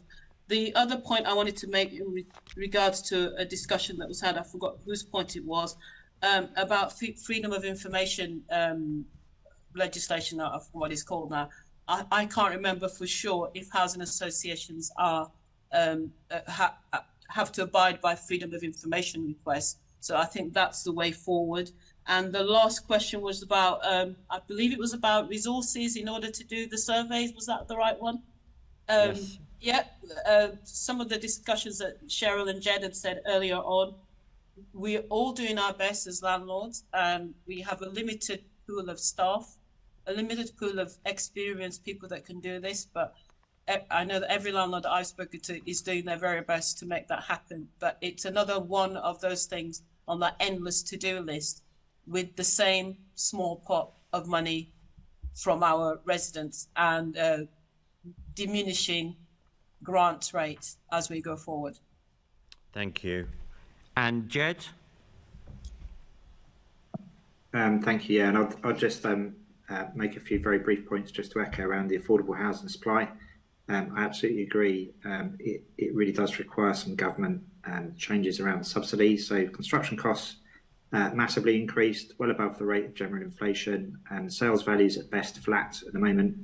And my members really won't deliver schemes if there's too much market sale in it. They really would prefer to just build council homes, ideally, but they won't build below a certain threshold level, which is above a planning policy requirement. So ideally, if DLUC could make one or two simple changes, either remove the restriction, release the Treasury share of right to buy receipts, that would be really nice, and a very simple and practical thing to do, and or convince Treasury to set a different PWLB rate for affordable housing investment, because it's a very low risk investment. No other bank would charge you the same rate for investing in a low risk investment as they would for some of the more kind of speculative investments that some authorities have carried out. So either of those two things would be really good. Thank you. And Chyrel, to finish? Thank you. I would say that Tom covered a lot of these points in his update earlier on. I think there are lots of inflationary pressures with many very important priorities, as we discussed before: building fire safety, damp and mould, how we engage in communities, also how we invest in carbon zero. And organisations need to do all of those things really well with resources which we are competing with. So I think when we do these audits and we understand even more about the profile of our homes, using technology like switchy devices, like Jess said, in terms of being able to monitor damp and mould and tell you the answer about what's going on in these homes.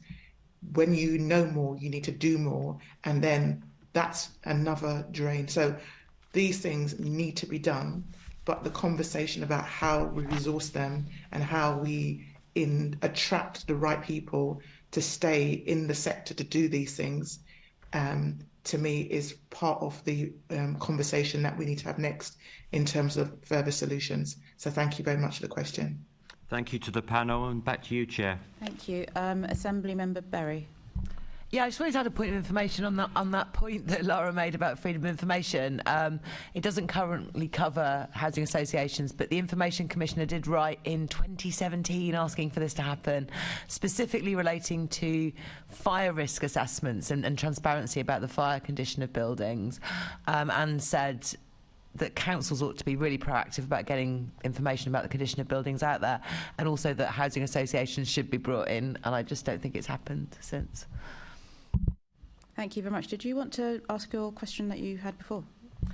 No, I think I'll bring it into the next section if that's helpful. Okay, thank you. Thank you very much to all of our panellists. We're going to have an adjournment for 10 minutes. Thank you, Tom. And we'll move on to the second panel in about 10 minutes.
And welcome back to our second panel. So I would like to introduce our second round of panellists. We have joining us in person Sam Vacchiana, who is a board member at the Southwark Group of Tenants organisation. We also have thank you. We also have Kwajo Tweneboa, who's a housing campaigner, joining us remotely, along with Khalid Mair. He's the chair of Imani Housing Co-op and BMELL Tenants Forum, and Pat Turnbull from the London Tenants Federation. So my first question is to Kwajo. So the first one is, can you describe the issues that you find tenants dealing with in London? Is the current regulatory environment enough to compel housing providers to respond to complaints? Oh, how long have I got? It's a very, very long list. I mean, from in terms of disrepair, so people have had many, many different issues. I've been in homes that have been flooded with raw sewage. I've been in homes where tenants have had collapsed ceilings, cockroaches, mice, damp, mould, severe damp and mould. The list in terms of disrepair goes on, but there's other issues that tenants have faced in regards to communicating with their providers and being ignored. I think that's a huge problem. I think the lack of residents' voice has been a very, very big problem. But I think the biggest concern for me is that all of these factors have been mentioned on the websites of most housing providers. I mean, they often say they provide decent and safe homes for all. They often say that this is tenants' voice. They often say that their main priority is the tenants and their tenants' needs. But along comes a campaign or another journalist to highlight that it's the complete opposite that is going on. Tenants have been suffering, and not just for the last 2 years, but for absolute decades. But I think those are the bigger issues. And what I've seen in terms of disrepair is this year it's been even worse in terms of tenants that have reached out to me than last year. The problem only seems to be getting bigger. Okay, thank you. In terms of regulation, sorry, I didn't answer that question. But that's also been another issue for me since becoming a campaigner and also a social housing tenant. Up until now, I don't think there is enough regulation, or regulation definitely isn't in the favour of tenants. It doesn't go far enough, because if it did, I wouldn't be here having to do this work, I don't think, just like other campaigners have been doing for many years before me. Thank you. I was going to come back on that, but you answered. So if I could hand over to Assemblymember Baker. Thanks, Chair. And my question is also to Kwajo, and welcome, and thank you for making the time to be with us today. What changes are necessary, in your experience, to ensure that social housing tenants can be guaranteed a decent standard of housing? I've had this question a few times. It's a difficult one, because, I mean, we would have expected changes to come after Grenfell. We would have thought that was the sort of turning point for real change. I think change is going to have to be drastic. I think change is going to have to be sooner rather than later. I think there needs to be stricter penalties. I think there needs to be stricter guidelines and clearer guidelines for housing providers, and especially housing providers that continue to fail their tenants. I think regulators, and it comes from regulation at the top, I think regulation needs to be a lot firmer. The government needs to go a lot further in holding these landlords to account, but even down to tenants' voices. Tenants' voices genuinely have to be listened to. Again, it cannot just be a PR exercise by housing providers to stick on their website now because of situations like the death of our Ishak, that tenants are now being listened to and should be listened to, when in reality they're not. I mean, in regards to Awab and him passing away, we've had a lot of providers up and down the country saying, in terms of damp and mould, tenants are going to be listened to now. Their issues are going to be heard. Damp and mould is something that's going to be tackled. But I'm still, even up until yesterday, getting complaints from tenants under these same housing providers saying they are living with damp and mould and are still being ignored or treated in the same way. And that's something that really, really frustrates me at a basic level. Housing providers and the housing sector need to genuinely care about their tenants. I mean, it should be equal to the NHS and healthcare service, where patients are genuinely cared for by doctors and nurses. It shouldn't be any different when it comes to housing officers, housing providers, CEOs and chief executives, or councillors in charge of local councils. They genuinely need to care, and that's, I think, where the foundation is built. But ultimately, regulation changes come from the top. Guidelines come from the top. Penalties and sanctions come from the top. Unfortunately, what I've seen so far is that, especially with our bigger housing associations, they're not being held to account even up until today. And I've mentioned this issue on social media quite recently in regards to the regulator and our bigger housing providers, and the fact that we haven't seen sanctions against them or sanctions that go far enough. But what we are seeing time and time again is reports from the Ombudsman of severe maladministration, time and time again, of these same housing providers, whether they're local authorities or our bigger housing associations, yet nothing's done. Thank you. Yes, no, absolutely. Couldn't agree more, to be honest. Expressing personal view. But just on that, how much do you think that a lack of resources or a need for more resources plays a part in that?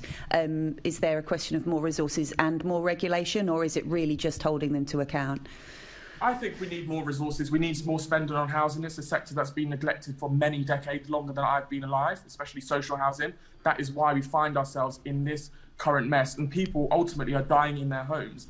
I think we need more investment, especially in social housing. We've got 1.25 million people on the current waiting list, waiting just to get into social housing, so are effectively homeless. I know we say many of them are in temporary accommodation, but I think that's just sugarcoating the fact that they are homeless. We need more social housing. We need more quality social housing, not just social housing being knocked up for the sake of it. We need to ensure that they last long, and that in 10 or 20 years from now, they're not falling to bits like our current stock. Absolutely. But I think too, there's the argument that it's local authorities that need more of that investment. I mean, I've spoken to chief executives for some of our larger housing associations, and it's very clear that they have money. I don't think that is as much of an issue with them compared to local authorities. You look at bigger housing associations who have surpluses in the tens of millions, if not hundreds of millions. So I don't think there's an issue. I just think it's an issue with priorities, and disrepair hasn't been seen as a priority by housing providers, and it really needs to. That's their biggest issue at the moment, and will continue to be their biggest challenge, is tackling disrepair, because it's been ignored for so long. So it's a balance between investment in social housing, building more quality social housing, I need to emphasise on, but also regulation from the top to stop bad landlords getting away with what has been highlighted over the last year and a half, and that is tenants effectively living in slum conditions is the only way I can describe it. I mean, I've been into properties where I've been stood 1.5 inches deep in raw sewage. That's how bad the situation is. Yeah. Thank you. I'm going to hand back to Chair, but thank you for your voice on this. Thank you. Thank you, Assembly Member Baker. Assembly Member Boff. Thank you, Mr. Tweneboa. First of all, I just wanted to send you my appreciation for the work you've done. Thank you. In articulating what, as you've paid respect to, what so many people have recognised for so many years, that what local authorities say is the way in which they liaise with tenants is nowhere near sometimes the reality, and I myself have been in when I was a councillor in Hackney, in flats that would be just unbelievably slum-like, and yet the local authority just failed to take action, and that was as a local councillor. And even though you do say that local councillors can change these things, even local councillors sometimes have a huge difficulty in trying to change the bureaucracy and the excuses that come from their housing departments and housing associations. But you've met with the Mayor and the Secretary of State, Michael Gove, to discuss those housing issues. What was the outcome of those meetings, and has any action taken place? I just want to quickly mention, because you hit a nail on the head in terms of the way in which tenants are treated. I mean, a couple of months ago, only a few months ago, I went into a council, I won't name the council, to speak to the head of the council, and I had to wait downstairs in the housing section where often individuals that are rendered homeless come to speak with members of staff. And to say I was disgraced by the way in which I heard some of those tenants being spoken to, it was so bad, and I didn't call it out at the time, and it's something that I've regretted since then, but I have highlighted it on social media.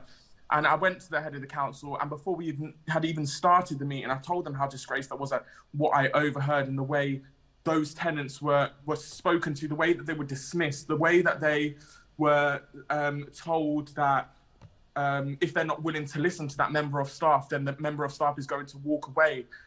It's that attitude which I see time and time again, and which the public don't see on a daily basis, and is the reality for tenants. My dad went through it for years. I remember having to go to our local council, having to sit there from morning till evening just to be listened to and to be told the same things. Only yesterday I highlighted on social media a case, and you can go back on Twitter and see a video, a 30-second video, and I think everyone should watch it, where a young father and his kids had to sleep in the local council headquarter at night. They were locked in there and had to sleep there because they were rendered homeless. They had nowhere else to go, and they slept there all night. And even the next day, they were treated with such disdain. And that's the attitude that I see time and time again. And this image that is painted by providers, that they care about their tenants, it translates very differently when you're there in person. And that's something that needs to change, that attitude. I've forgotten your second question. Your second question was, so you've had meetings with the Secretary of State, yes, and also the Mayor. Perhaps you could let us know how that went and what commitments were made by them. Yeah, so I met with the Mayor. I've only met with the Mayor once, the Mayor of London and Tom. To be honest, I don't know what happened. I don't know what's happened with that. I haven't met with him since. I know I've engaged with Tom quite a bit because I know he oversees housing.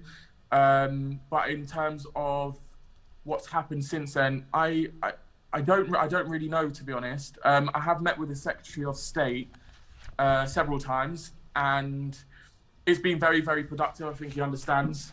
I think I've been very clear in those meetings what is going on and what needs to change, and the seriousness of what is going on, especially with the death of Our, but even before that, and the introduction of regulation that's coming out, not just for the public sector tenants, but private sector too. And that seems like it is changing. However, there are room, and there needs to be room for improvement, because with these issues, they need to be fixed once and for all. We can't just stick a plaster on it and hope that it's done. Tenants, these issues have been manifesting for absolute decades, and it's going to take a lot to fix it. I can't lie and say that it isn't, but it's something that needs to be tackled now. Housing's so important. I often say it should be seen alongside education and the NHS. It is the pillars for everyone. It's a foundation for absolutely everyone, and I think everyone should have a right to a decent and safe home. But the meeting with the Secretary of State have been productive. I should be meeting with them again. I think people will agree, whether they agree with the Secretary of State or like the Secretary of State or not, that there's been a sort of shift in attitude in holding, especially housing associations, to account and being firm with them. And I think that's an attitude that needs to continue. It could go further, I think. I mean, when we're seeing people dying in their homes, like our Ishak, and people being discovered dead in their homes after 3 years, I think that it gets to a point where we're like, and even after Grenfell, it gets to a point where we're like, when does it go further? When does it get to the point where criminal charges are brought about in these worst cases, where it's costing people's lives due to the negligence of corporations? Because if it was a situation where it was a normal civilian, or it was social services, or it was the NHS, I often say, if it was a doctor or nurse neglecting their patients in these same ways, or it led to the death of one of their neglect led to the death of one of their patients, they'd be struck off from working in the NHS until there was an investigation. And then if it was proven that they were liable for it, there could be criminal charges. They could go to jail for it. And I don't see why it's any different in housing, because what we're seeing and what's what's coming to light is more and more people are dying in their homes, or it's in the media a lot more. And I think they're paying the ultimate price. We need to go further in holding landlords to account in order to prevent this from happening. And to be honest, I don't think this will stop happening, or we won't stop seeing these stories until that is the case. I mean, there's only so much regulation we can bring about, but some of these organisations are huge, and that is part of the problem. These housing associations, some of them are way too big, and we're seeing with. Can I just interrupt you there? I mean, there are other members of the committee who want to ask you questions, and you've probably answered a lot of their questions already. I just wanted to very, very quickly sort of summarise what you're saying. You're seeing movement from the Secretary of State. Are you seeing movement from the Mayor of London? I mean, I've seen a few posts on social media, but I haven't had a second meeting with the Mayor of London. I don't know. I haven't had follow-up. Thank you very much. That's fine. Thank you. But Chair. Yeah, I haven't had follow-up, so I don't know. I know I've had a bit of communication with Tom, but I'm going to be honest. I can only be honest. I don't know. Right. Thank you. I'd now like to address for the other guests. In your experience, what has been the biggest obstacle when looking to making complaints about the standard of housing? What has been the outcome of the complaints? I don't want a long list of examples, but the general. Is that making complaints to the landlord, or is it making complaints? We're making complaints about the standard of housing, so to the responsible authorities. Perhaps if we can go to Ms. Turnbull first. Can I just very quickly, for the avoidance of any perception of conflict, Pat is Ellie's mum. Yes. For those watching. Yes. Thank you. Sorry, Pat. Continue. Right. Will you forgive me if I say a couple of other things first before I answer the question?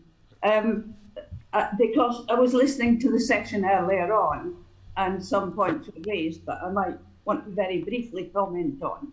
So, for example, the point about the 7% cap was made. The fact is, tenants can't afford even a 7% rise in their rents. So, the difficulty is, and I think this has been referred to by a number of people, that there has been a huge backlog of underinvestment or non-investment in the whole social rented housing sector for more than 40 years. And I'm pleased that Kwajo has had positive discussions with the Secretary of State. But the next time you speak to him, Kwajo, can you ask him most very thoroughly to put his money where his mouth is and put in the billions of pounds that are needed in order to be able to produce the results that are needed in the social housing sector. And I just want to mention one or two London Tenants figures that London Tenants Federation has dug out of the Mayor of London's reports. For example, between 2012 and 2022, 23,000 social rented homes were demolished in London. In 2019 to 20, 79% of the homes, the new and additional homes delivered in London, were market homes, and only 2% were social rented. So I think when Tom referred earlier to delivering the new homes that Londoners need, we've got to remember it's not just new homes as such. What's needed is new social rented homes, and the continuing talk about affordable homes doesn't help at all, because we all know that there are whole categories of affordable housing, or what's called affordable housing, that aren't affordable. And just to remind us as well that the last strategic housing market assessment was in 2017. That's what reporters on housing need. And that showed that 47% of all homes built between 2016 and 2041 needed to be social rented, and that 78% of the backlog of unmet housing needs was social rented. So we need a new social housing market assessment, and I'm sure it will come up with even more huge figures than the ones I've just quoted. And the last point I just wanted to make in these sort of introductory remarks is that in your background notes, you mentioned figures of households on waiting lists.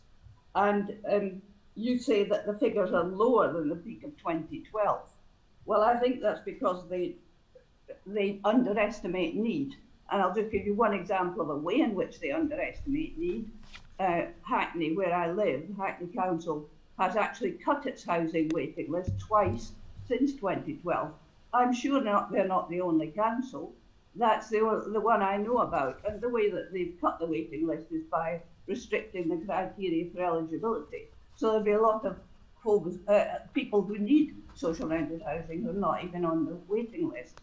I think, can you just take me back to the question, please? Yes, certainly. You know, you're a really good panel because you're answering all the questions that we've got lined up for you. So, thank you. It was really with Ms. Turnbull about the what are the biggest obstacle to looking to make complaints about the standard of housing, and you must have heard of many of those. Yeah. I think there are so many problems. First of all, it's already been referred to, these complaints procedures where you're supposed to go through 4 stages and then you go to the Ombudsman. To be honest, in 25 years of being chair of a tenants and residents association, which deals with 4 different landlords, I've not used a complaints procedure once. And we had a meeting of housing association tenants called by London Tenants Federation and the Camden Federation of Housing Association Tenants at the weekend, and that was something that came out there as well. People said the only way they could actually get anything dealt with was by being extremely persistent, by pestering, and by going to the top. Well, it comes to something where you've got to go to the chief executive of a housing association before you can get anything done. But I've experienced that myself personally. So I think that this is a difficulty. I think it's the representative from Islington made a very, very good point when he said we have to go back to having housing officers, named housing officers, for every housing estate, for every group of tenants, so there's a person that the tenants can relate to. Because going to a service centre is really a very dispiriting experience that very often does not get the problem solved. The last point I want to make about this is the importance of having democratic, accountable tenants and residents organisations. Because unfortunately, since 2018, when the last London Assembly Housing Committee report came out, we've actually got fewer tenants federations in London than we had then. We're down to maybe 1 or 2. And those tenants federations, borough tenants federations, were a very important place where tenants could meet together from the different tenants and residents associations and discuss their common problems and have a common voice and have common pressure. And the loss of those tenant voices, those democratic representative tenant voices, has been a very, very serious impediment to getting improvements in the social rented housing sector. Thank you. Actually, that segues rather nicely to Ms. Vacchiana. Perhaps you could let us know what's the obstacles about making complaints about the standard of housing. Okay, well, I was also in the previous session, and I've written quite a lot of notes, so I'm going to try and not talk about everything that I've written about. It was great to hear Pat talking about the importance of tenants and residents associations. I'm from Southwark Group of Tenants Organisations, and we're actually the last one in London, which is not great because we are the voice of tenants in Southwark. Now, Southwark is one of the biggest social housing landlords in the UK, as I'm sure you're aware. So they have a mammoth task.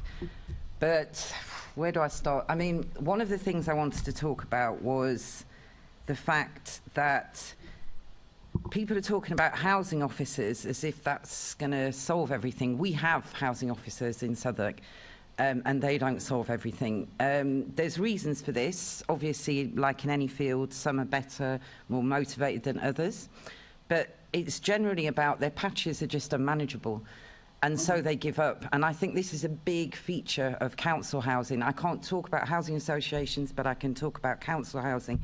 And I think this is a big feature. Like councillors, they just give up because we are fighting, as people have mentioned, this is years and years of what some people call managed decline.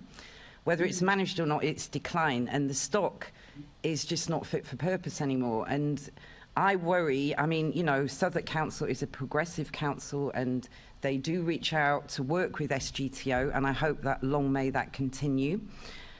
But it's very difficult to, where are they going to find the money from? That's my main question here today, is where is the money going to come from? Because I am digressing, but sorry.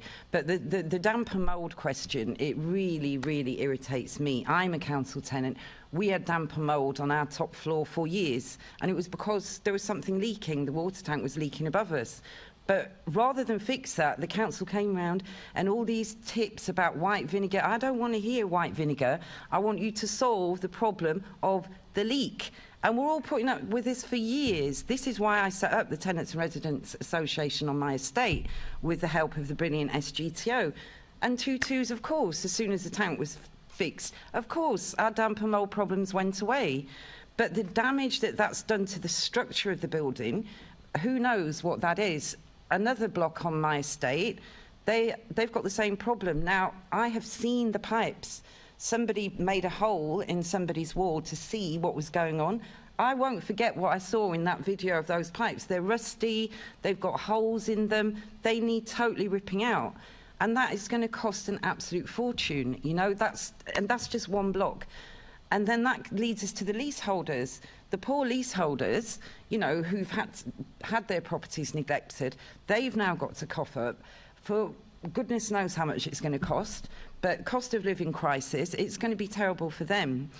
So, I mean, in terms of complaints, one other thing I will quickly say is that the council gets sued quite a lot. There are housing solicitors in Southwark who are having a great time. They are making money out of this crisis. We get leaflets put through all the time and they're getting smarter and smarter. The leaflets now look like they could come from the council. Have you got problems? Call this number.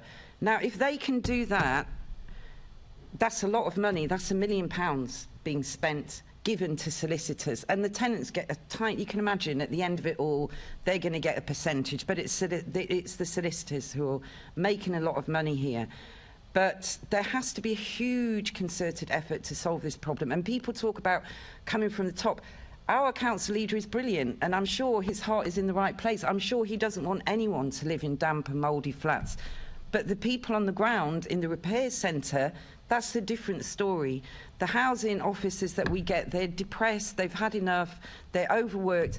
All of it needs to be properly reviewed. And talking about stock condition surveys doesn't fill me with joy. I've seen that happening before. It costs a fortune. How are you going to survey a whole building without going into each resident? You're not going to do it. So then you copy over the standard of one flat to the whole block, which is not going to lead to an accurate... I know that's what happened at the last stock concerns, you know. One more thing. Decent homes, you know, that standard was brought in for a reason because people do care. They care about... It didn't work. So what went wrong there? We need to know before we start saying, oh, yeah, let's have another decent home standard. I feel I want surveyors on estates. I want building surveyors on estates. I want them to be, you know, properly, not somehow, no disrespect to wonderful housing officers, just going in with a clipboard and pen, looking around someone's flat. And that's not a stock control survey as far as I'm concerned. It has to be surveyors. But sorry, I've got a lot to say. Sorry, I probably... I think we can distill from that what your experiences have been. Mr. Mair, obviously we hear complaints from residents about the standards of housing. How are they best dealt with, and are there good ways of dealing with it? Yeah, I mean, to follow up on what everybody else has said, I think, you know, it's the power dynamic in society, isn't it? It's like those at the lowest rung of the ladder kind of like have no voice and come up against that brick wall, or have to kind of like, if they don't have an incident, or they don't complain, they don't have the loudest voices, they're not persistent, nothing really happens. And then if you look at the bureaucracy in relation to kind of like complaints within any kind of like organisation, it's really about the culture of the organisation and their own efficiency and effectiveness. So from the system is broken, and if you're poor, you're in social housing, you've got a multitude of issues on your head already, in terms of kind of like just managing and surviving for yourselves, managing your own kind of like family situation, instead of kind of like negotiating the system, as it were. So imagine you've got something wrong in your housing, and then you're calling somebody up. It's really about who's on the other end of the phone, and what's their attitude. And I would say the culture of organisations is that they're businesses, or they operate like pseudo businesses. So they don't necessarily want to take on liability, and they're not coming necessarily from a perspective of empathy. I mean, having been in a co-op within a kind of like a consortium group, I've been in kind of like meetings with larger representatives of larger organisations, and they talk about tenants like they're aliens, So what we see in society is kind of like reflected in social housing, and we need to kind of like put social housing tenants, the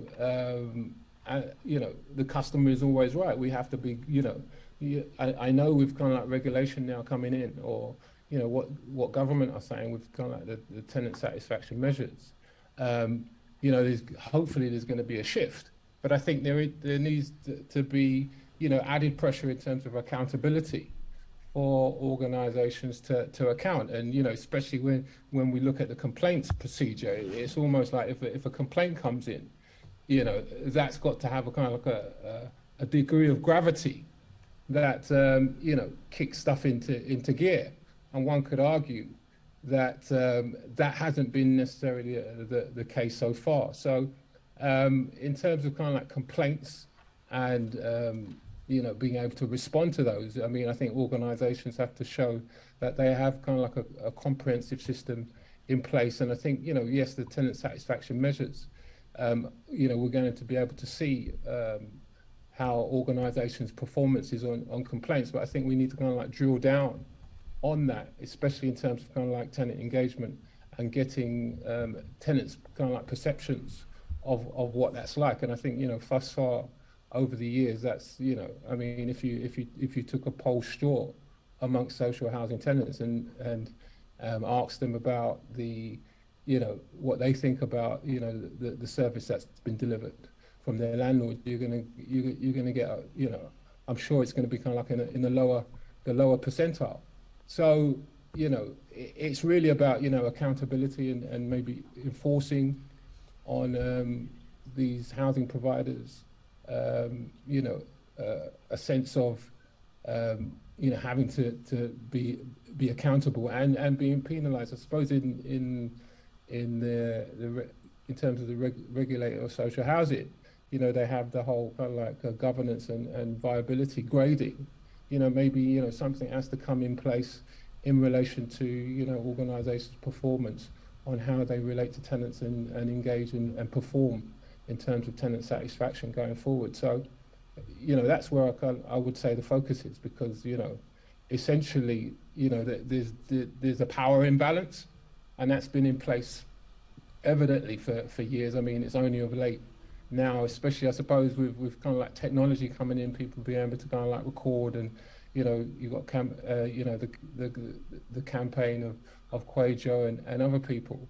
There's got to be kind of like some sort of kind of like real engagement with tenants to empower their voices, and that's what we've kind of like done at BME London Landlords. We've tried to start a tenants forum, representatives from each of the organisations in the collaboration to champion their voices so they can influence and shape policy. And, you know, that's been kind of like a eye-opening journey because, you know, essentially, you know, tenants are always going to be skeptical of the landlord and, you know, is it just for show? And effectively when we started, I think, you know, that was the reservation that a number of tenants had. But, you know, they're very clear that, you know, there is a stigma attached to be a social housing tenant. You know, invariably, they don't get listened to, especially in terms of kind of like the larger organisation. I think there's kind of like maybe some standout examples in relation to smaller organisations who are kind of like, I suppose, just by default closer to their tenants. But it is very much dependent on maybe the chief executive or the leadership within that organisation. That influences the culture of the organisation. Thank you, Mr. Mayor. I mean, we've covered my question, possibly a few others, quite well. So I'm going to hand back to the chair now. Thank you so much for that. Thank you all. And I just wanted to say to Sam, but also to everybody else who's joining us remotely, please don't be apologetic for the responses that you give to the questions. It's very helpful for us to understand tenants' perspectives and representative voices.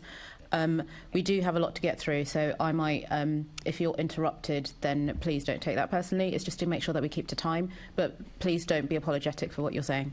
So with that, we'll move to Assembly Member Baker. Thanks, Chair. My question is firstly to Khalid again. Thanks for joining us. And since so many social housing tenants are black minority ethnic people, are there specific challenges or are any of the issues that we've discussed exacerbated both social landlords and tenants, the BAME social landlords and tenants? Well, I think, you know, it's just access to affordable housing in the first instance. And I mean, you know, that idea about what affordable housing is, you know, there's not enough homes going up for social rent. And one of the questions I've always been putting forward, if you think about the amount of BAME tenants that are in social housing, and, you know, I think that the stats are that BAME tenants are more likely to be in social housing. You have to think about, you know, the next generation. You know, as young people are getting older, where are they going to live? Because ultimately, you know, in London now, to live in the private rented sector, you know, we're talking what, £1,000, £1,500, £2,000 a month. So, you know, obviously then that contributes to kind of like overcrowding, a further sense of kind of like desperation, and, you know, in terms of kind of like poverty and the cost of living crisis, and I mean, I think there's kind of like other things that kind of like contribute to that. I mean, when they got rid of the young people's education allowance, you know, if you think about, you know, just even kind of like travel poverty, you know, some people can't even think of, you know, housing is not there. So, you know, we're talking about, you know, people are kind of like very desperate. You know, when we talk about what's going on, you know, in our streets in terms of kind of like crime and, you know, risk of crime and all of that, you know, we've got a situation where, you know, it's very scary, and, you know, my kind of like heart goes out to the next generation that are kind of like impoverished in relation to, you know, how are they going to get housing? I think Kwajo talked about, you know, the interface at the local council office if you kind of like present yourself as homeless. And, you know, a lot of staff there, you know, are kind of like very well trained in terms of holding the boundary. And, you know, because some people are desperate, you know, they're going to kind of like express themselves in a way that's quite assertive. And, you know, if they do that, you know, they run the risk of getting kind of like kicked out. And that whole thing about, you know, people's right to, you know, human right to have housing, you know, we really need to almost kind of like educate children at school to almost kind of like have a housing strategy, or a strategy to secure housing going forward. So, you know, we're in a kind of like a crisis situation in terms of kind of like BME former migrant communities. You know, we're at the bottom of the ladder. You know, we talk about kind of like education as a kind of like a pathway to kind of like social mobility. But, you know, what if you ain't got no money to get on the train to go and get a job, then you ain't got you haven't got a hope in hell in terms of getting accommodation, because it's not there, it's non-existent. So, I think, the system's broken. We have to kind of like step back, way back, and start, thinking about, a very kind of like long-term strategy. As soon as, the market forces, when you let kind of like foreign investment come into the kind of like housing market because they can make more money in London, and then, you don't kind of like, ring fence provision for social rent. I think people could see where it was going from years ago. So, we're sitting here kind of like having this discussion, but, where was kind of like the strategic thinking 15, 20, 25 years ago? I mean, it didn't take rocket science to see kind of like what was happening. So the situation that we've got now is very much kind of like on our shoulders because of the lack of planning that came before.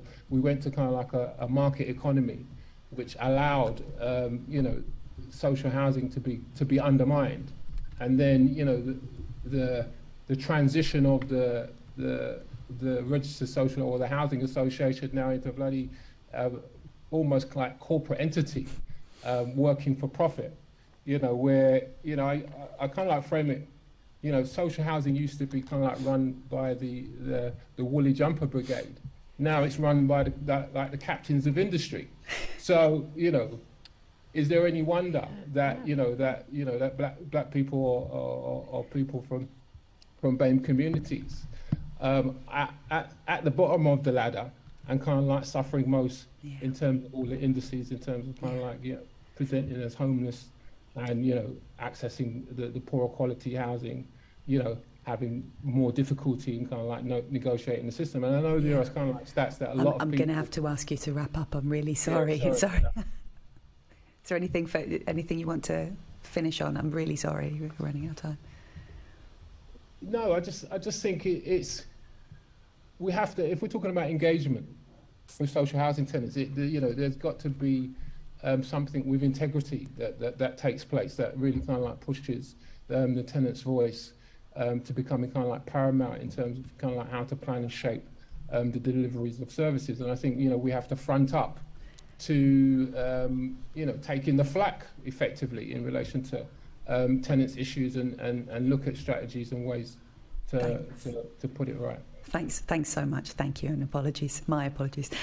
Yes, I was just going to come to Sam from the point of view of your tenants in Southwark, the experience of BAME tenants. Yeah, well, there's a few points that I just wanted to quickly add to the very good points already made. On my estate, you see, culturally, there's an issue because on my estate, I know for a fact that I was born here. I'm brown, but I was born here, so I have that confidence. I'm English, and this is my right, and I'm a council tenant, and I pay my rent, and part of that service is to have a proper repair service and to have that expectation my estate will be looked after.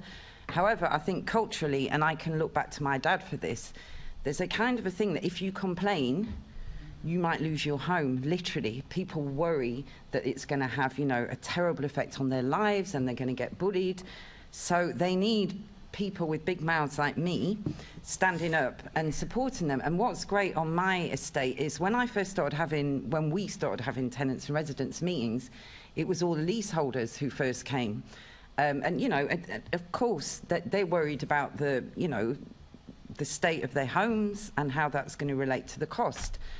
But then slowly we've built up trust, and it takes a couple of years. And now the majority of attendees are council tenants. Most of them are black women, and they've got a lot to say. They've got a lot to offer and a lot of experience. They've come from jobs. They're now, a lot of them are care workers, but they've come from positions of authority in, their countries. And that's a separate point, but there's so much talent being wasted, but I won't go there, sorry.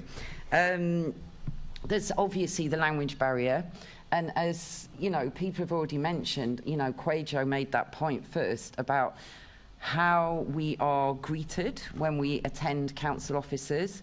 I've had the misfortune of being homeless and relying on Southwark Council to help me out of that spot. And I agree with what Kwajo said. I sat there sometimes and heard the way people were being spoken to, and because English isn't their first language, it was, I mean, I did say something, and I'm glad I went through that experience, or I wouldn't be sitting here today and fighting for tenants, you know. But it's a whole cultural change that's needed, and I feel that officers, I used to say, you're working for me, you're a public servant, but I feel that mentality is not reinforced in them, and I think the staff at the housing offices, instead of saying, oh, we can get you a translator, which might take 5 minutes, 5 hours, 5 days, 5 weeks, whatever, that's not good enough. They should have people who have community languages employed in those offices. And one last quick thing I would love to say, because of these issues we've spoken about, I feel that the local housing offices being shut down was a huge loss to us all, because if you can't go and speak to somebody face to face, the council becomes even more of this faceless structure. And if the council are serious about resident involvement and they're serious about hearing us, they need to reopen those offices. They need to have, it's just not good enough, you know, ringing up the repairs line for being on the hold for 50 minutes and then being told, oh, sorry, it's a really bad line, I can't hear you, and someone slamming the phone down. And that's a regular occurrence. You know, that's gaslighting, and that has got to stop. And they say they record the calls for quality. Well, I would love that to be, I'd love to hear some of those calls, to be honest, but sorry, I've run on again. But yes, I do think black and brown people, and you know, we do face different challenges, and those people really do need the support because they won't complain, you know, and yeah, that's a tragedy and dangerous. Thank you. Thanks very much. And just to say, wouldn't it be lovely if we can harness more of that, those black and brown women whose talents could be faced to represent their fellow tenants and perhaps improve social housing? Thank you both. Before I come to you, Assembly Member Devonish, I wanted to ask Khalid, is there any meaningful difference between your experience as a cooperative tenant of a co-op versus, if you like, mainstream or council housing, or not? Just thinking about what you were saying earlier. Yeah, very, very much so. I mean, our co-op is you know, a mutually tenant-run co-op, and you know, we were founded in 1985, and we used effectively the co-op philosophy to almost kind of like protect ourselves. I mean, you know, the focus kind of like focused initially on single young black people in Wandsworth, and as we kind of like evolved, we found that, you know, Wandsworth, you know, were quite hostile to us as a cooperative. But I think we came in within the BME strategy, and you know, used that the format of developing as a co-op to really look to kind of like meet our needs socially, culturally, and so on. And you know, a lot of us were born here, and almost kind of like saw it as a revolutionary act, where a lot of organisations kind of like fell by the wayside. We kind of like successfully negotiated regulation, and were able to kind of like develop about 50 odd units for ourselves. And because, you know, we're responsible for the management of those, you know, there's you know, so many people kind of like develop within that context. Notwithstanding, we still have some of the challenges of you know, working with tenants, or say, for example, tenants being involved, but being able to have a degree of kind of like self-determination is to no end contributed to the quality of life of our tenants and the quality of service. And I mean, we have kind of like staff members or one staff member who is a tenant member, and all of the management committee are tenant members. So, you know, we have, you know, that vested interest in terms of ensuring that, you know, the service delivered is to the highest quality. And, you know, hopefully, because we are tenants ourselves, we have an understanding of how we want to be treated. Now, notwithstanding that, we've been involved in the BME sector by default as a registered social landlord, and, you know, been able to see like the involvement of what's happened in kind of like wider social housing, and really kind of like advocated for a tenant voice, really, in terms of being involved in shaping the service going forward. So, you know, we to all of our colleagues, especially in the BME sector, I think we've tried to be that honest broker in terms of kind of like challenging our colleague. Sorry, our no, it's colleague. Okay. Thank you very much. You know, the type of culture that should be taken forward. Thank you. Assembly Member Devenish. Thank you, Chair. I'm going to start with Pat and then we'll go on to Sam and see how many answers we can get. Anything that's not already been added, because I think some of this point has already been alluded to. But Pat, do you think social housing residents are more aware of their rights regarding landlords' complaints process or the role of the Ombudsman and the regulator than they once were? Well, I think there's been more publicity about it, and landlords have sent out material about it. That's certainly the case. So perhaps that's an improvement.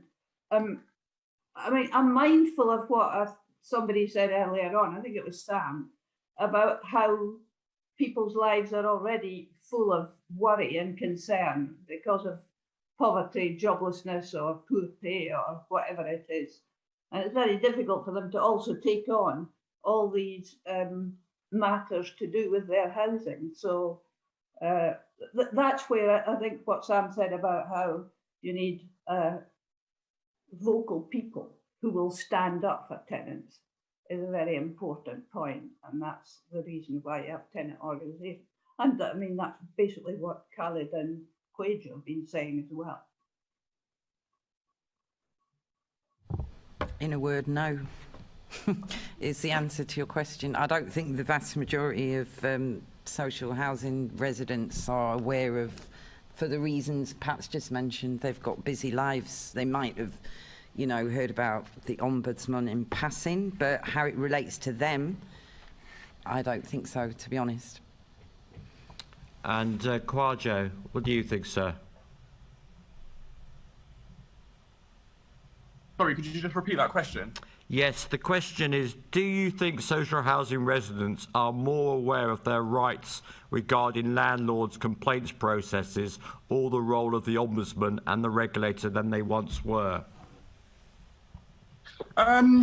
Yes, but I think they are, is the answer to that. I think perhaps it could go a bit further in terms of, I think that the area of worry for me is in terms of our vulnerable tenants, so our tenants that may not necessarily be on social media, and I've stressed this to the government, and perhaps some of our elderly community within social housing, they may not be on social media or online like that. So I think there needs to be a way of reaching out to individuals that aren't tech savvy. And yes, sending letters are very important, but we have to ensure that that continues to happen. Having said that, and I've said this, I believe when I met with the Mayor and Secretary of State, is there's this perception or idea that tenants don't know or didn't know where to go to complain. And I often say, like, tenants aren't born in a barn. I mean, if we're not receiving a good service, whether it be Netflix or you name it, we know that we need to complain, and we will look down avenues to complain. So our tenants do know how to complain. I think the issue here is that they've been ignored at multiple levels from their housing provider, from the Ombudsman, I think, I'm safe to say, but also from the regulators too. It's been failures at multiple levels. Even MPs have seen it. It's been failures at multiple levels when tenants have complained in the past, but now the spotlight is on it. We're now saying that tenants need to be made aware of how to complain. I don't think that was the issue, and I don't think we should sort of divert from the truth, but I think it's important, and it like you mentioned, in terms of getting to our vulnerable community, those that aren't tech savvy and online, to make sure they are aware. I think that's the most important part, but tenants know how to complain. Thank you. And Khalid? Yeah, I would say yes, and maybe culturally no for the vulnerable tenants that you just talked about, really, because, you know, if you're frail, you're old, you haven't got English as a first language, it's not, you know, you're going to try and get somebody to do that for you. So yes and no. I think there's weaknesses in terms of those people who are not in a default position would likely to complain. But those who want to complain know how to even speak to their MPs and get them on the case as well. Thank you to the panel. Thank you, Chair. Thank you. Assembly Member Berry. Thank you very much. I wanted to ask a question about the Mayor's role in all of this, and just to summarise a little bit some of the themes that we've had as well. I think we've heard, particularly I think Sam and Pat talk in a way that's quite down on the existing complaints and regulatory system, that it doesn't seem to be working for people. And Khalid has talked quite well about the imbalance of power there is. Sam, you talked about people needing to build up their confidence in order to actually challenge their landlords, and the idea that some of this might just be for show, and these are really interesting questions. So in terms of what the Mayor might do, what should the Mayor be doing? Should he be seeking to improve procedures to make it more accessible to residents, or would he be better off addressing power imbalances like that, and how would you like that done? Maybe I'll start with Pat first. Well, this leads us on to a question that was raised in the first session, which is the question of a social housing commissioner, which is something that was proposed in the 2018 London Assembly Housing Committee report. Well, I tend to think it would be a good idea to appoint a social housing commissioner, simply because it would raise the profile and importance of social rented housing in the GLA and with the Mayor, and the London Assembly, because I still think that social rented housing is the poor relation in housing and doesn't get the attention or the importance it deserves. So I actually think it would be a good idea to have a social housing commissioner. So that's one thing the Mayor could... Can I just ask a question in relation to that? Would that be right? Because in the earlier session, Tom Copley did say that when we were challenging him about a social housing commissioner, that the London Housing Panel exists and therefore that's okay. You're on the London Housing Panel, aren't you? Your organisation. Would you say it's a substitute? No, I don't think it's a substitute. The London Housing Panel has got representatives from various voluntary organisations, some of which are to do with social rented housing, some of which are not. And it's not really a tenant representative body either. No, exactly. So I'm very glad that it exists, and London Tenants Federation was pressing for some kind of organisation like that for a whole number of years.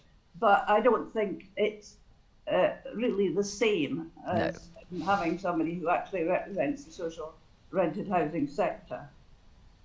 Thank you very much. Sorry, I did interrupt you there. Did you have more to add on the question of other things the Mayor might do? Well, there's so many things that the Mayor might do, but I mean, we've been we've been discussing on the London Housing Panel, for example, if it would not be possible to increase the requirements for social rented housing to be included in every development that's built in London. So, for example, you've got 47 opportunity areas, and we don't even know how much social rented housing has been built in any of them, and they haven't got any targets. So let me just put that one in there. Okay, thank you very much. Can I go to Kwajo now on that? Because I know you've had discussions with the Mayor. What were you asking him to do when you met him? So I gave the Mayor the same list of solutions for this housing crisis in terms of disrepair and even further. And they were the same. That was the same list I then passed on to, I can't remember if I think I met the Secretary of State first, but I gave them both the exact same things, and made it clear what needs to be done. And I remember the Mayor turning around and saying something along the lines, well, this isn't really costly at all. It doesn't cost a lot. And that's something that stuck with me, because these solutions don't have to cost a lot. I mean, it's not rocket science in a lot of these cases, what needs to be done. But what I'd like to see from the Mayor, is housing being top priority. I know a tweet was put out this morning by Tom, and they have adjusted their sort of stance, which I'm glad to see.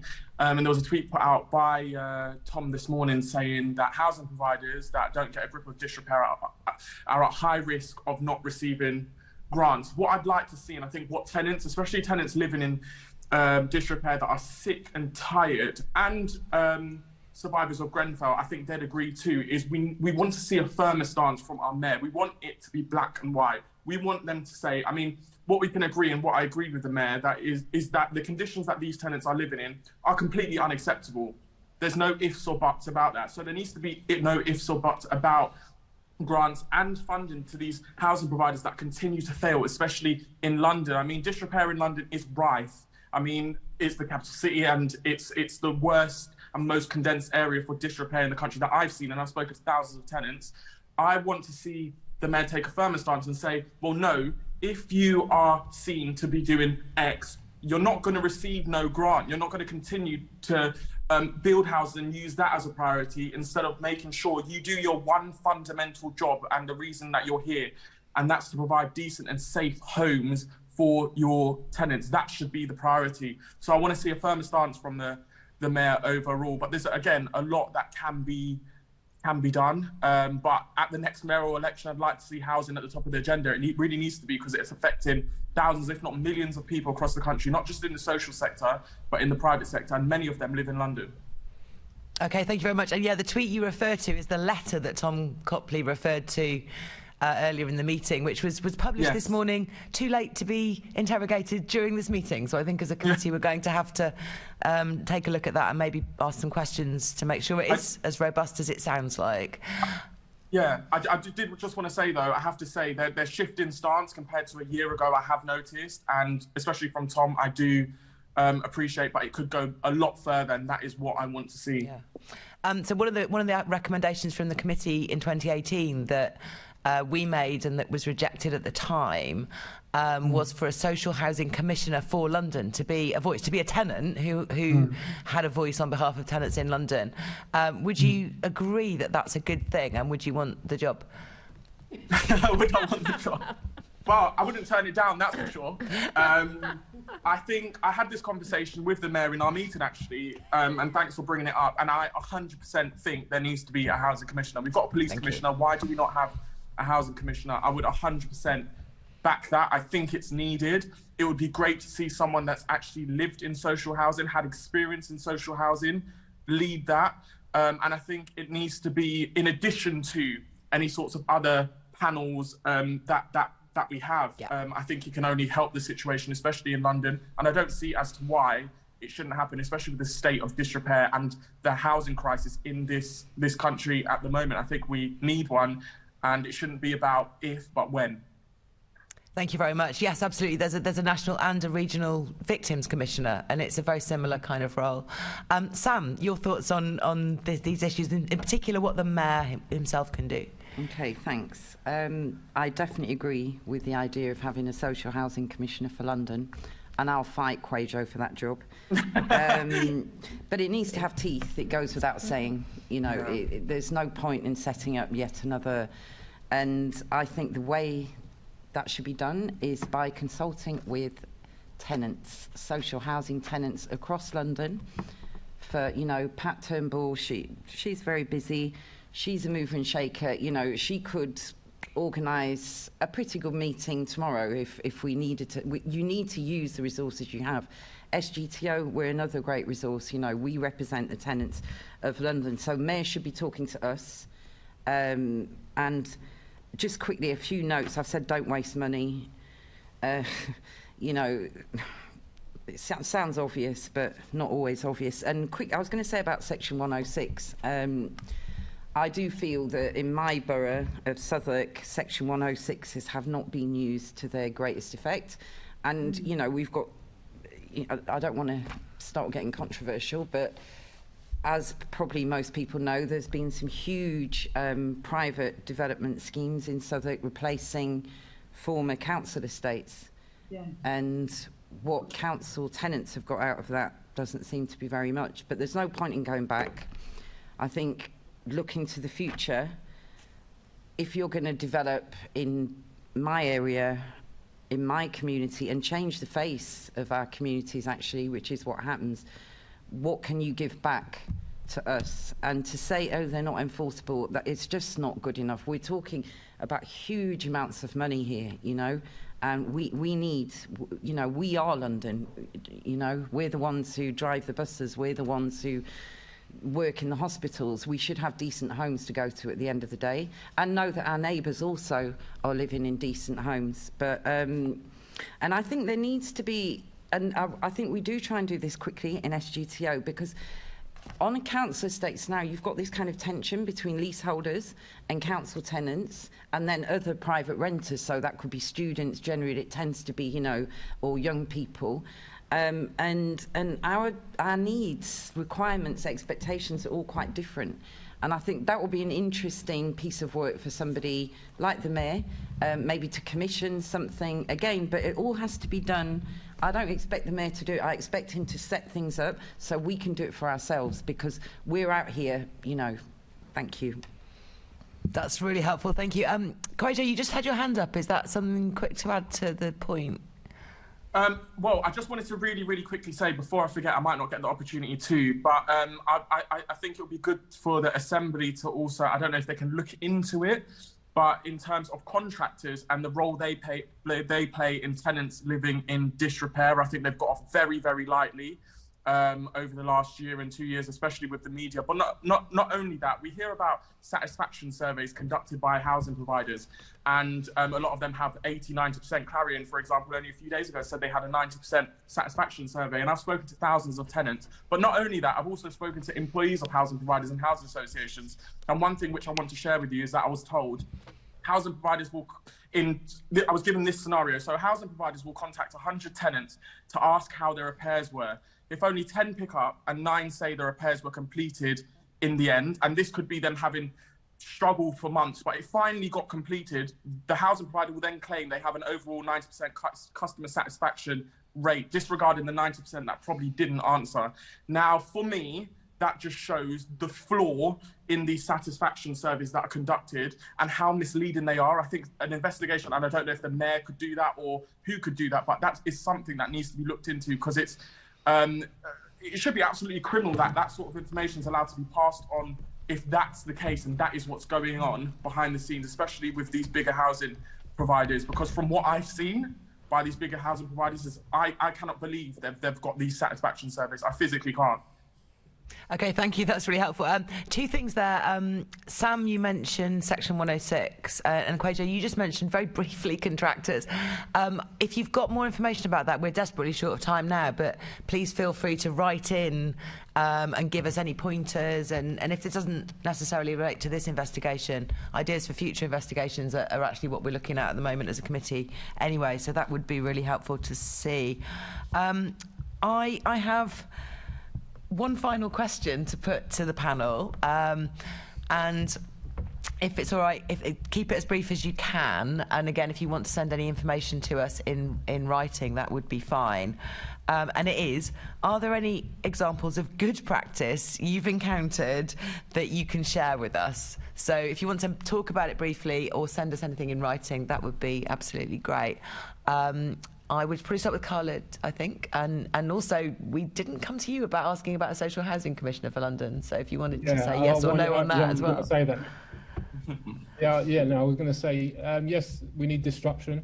I think a social housing commissioner may be working with some of the bigger organisations to do some kind of like deep diving in what's going on. I think you have to put social rent first in terms of kind of like the satisfaction of kind of like tenants going forward. And that would be a great start. I think you do need to put in place kind of like sanctions in relation to kind of like development funding going forward. You know, if they don't get their act together in relation to social rent tenants, and that kind of like provision, having kind of like a comprehensive strategy to improve all of the metrics potentially going forward. You know, that would be the brief of a commissioner that I think would go some way, but it would have to have teeth. In relation to good practice, you know, I would say, you know, last year we had this kind of like tenants forum where we had to kind of like nurture the tenants to kind of like get involved and say to them that it's about you and it's about your voice and it's about, you know, how can you kind of like influence and shape policy. And I suppose essentially that's something that kind of like, you know, could be on the brief of a commissioner as well, ensuring kind of like transparent, real kind of like engagement, which actually gives kind of like tenants a voice to put forward their issues. Now, the whole thing about, I think it was Sam that was talking about, you know, you've got these people living on these estates that are gold dust in terms of kind of like being able to kind of like shape communities and already doing it, and are kind of like very much overlooked. And, you know, I mean, added to that, I mean, I don't want to go on for long, but added to that is the whole kind of like, you know, the youth club scenario and people who live in their areas knowing about the kind of like the local intel. And, you know, if you have that engagement with your tenants and you facilitate that, it gives you a kind of like a better idea about, you know, kind of like service provision and what's needed, and that helps with kind of like integrated services, you know, whether it's kind of like with health services and so on. So, you know, we're missing a trick by not, you know, relating to those people who, you know, effectively live in the area, know what's going on in their area, and there's a great opportunity to kind of like empower them and enable them to access more resources so they can kind of like develop themselves. So it kind of like goes hand in hand, really. So, you know, that's what I would say. You know, we need to go to more of that kind of like community enabling type of strategy going forward. And the housing providers can potentially play a crucial role in that. Thanks. That's a really positive vision. Thank you so much.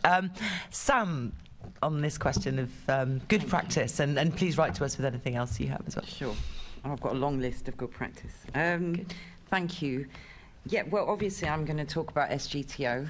That's an example of very good practice. And what Khalid has just said is really important, I think, about community building on our estates.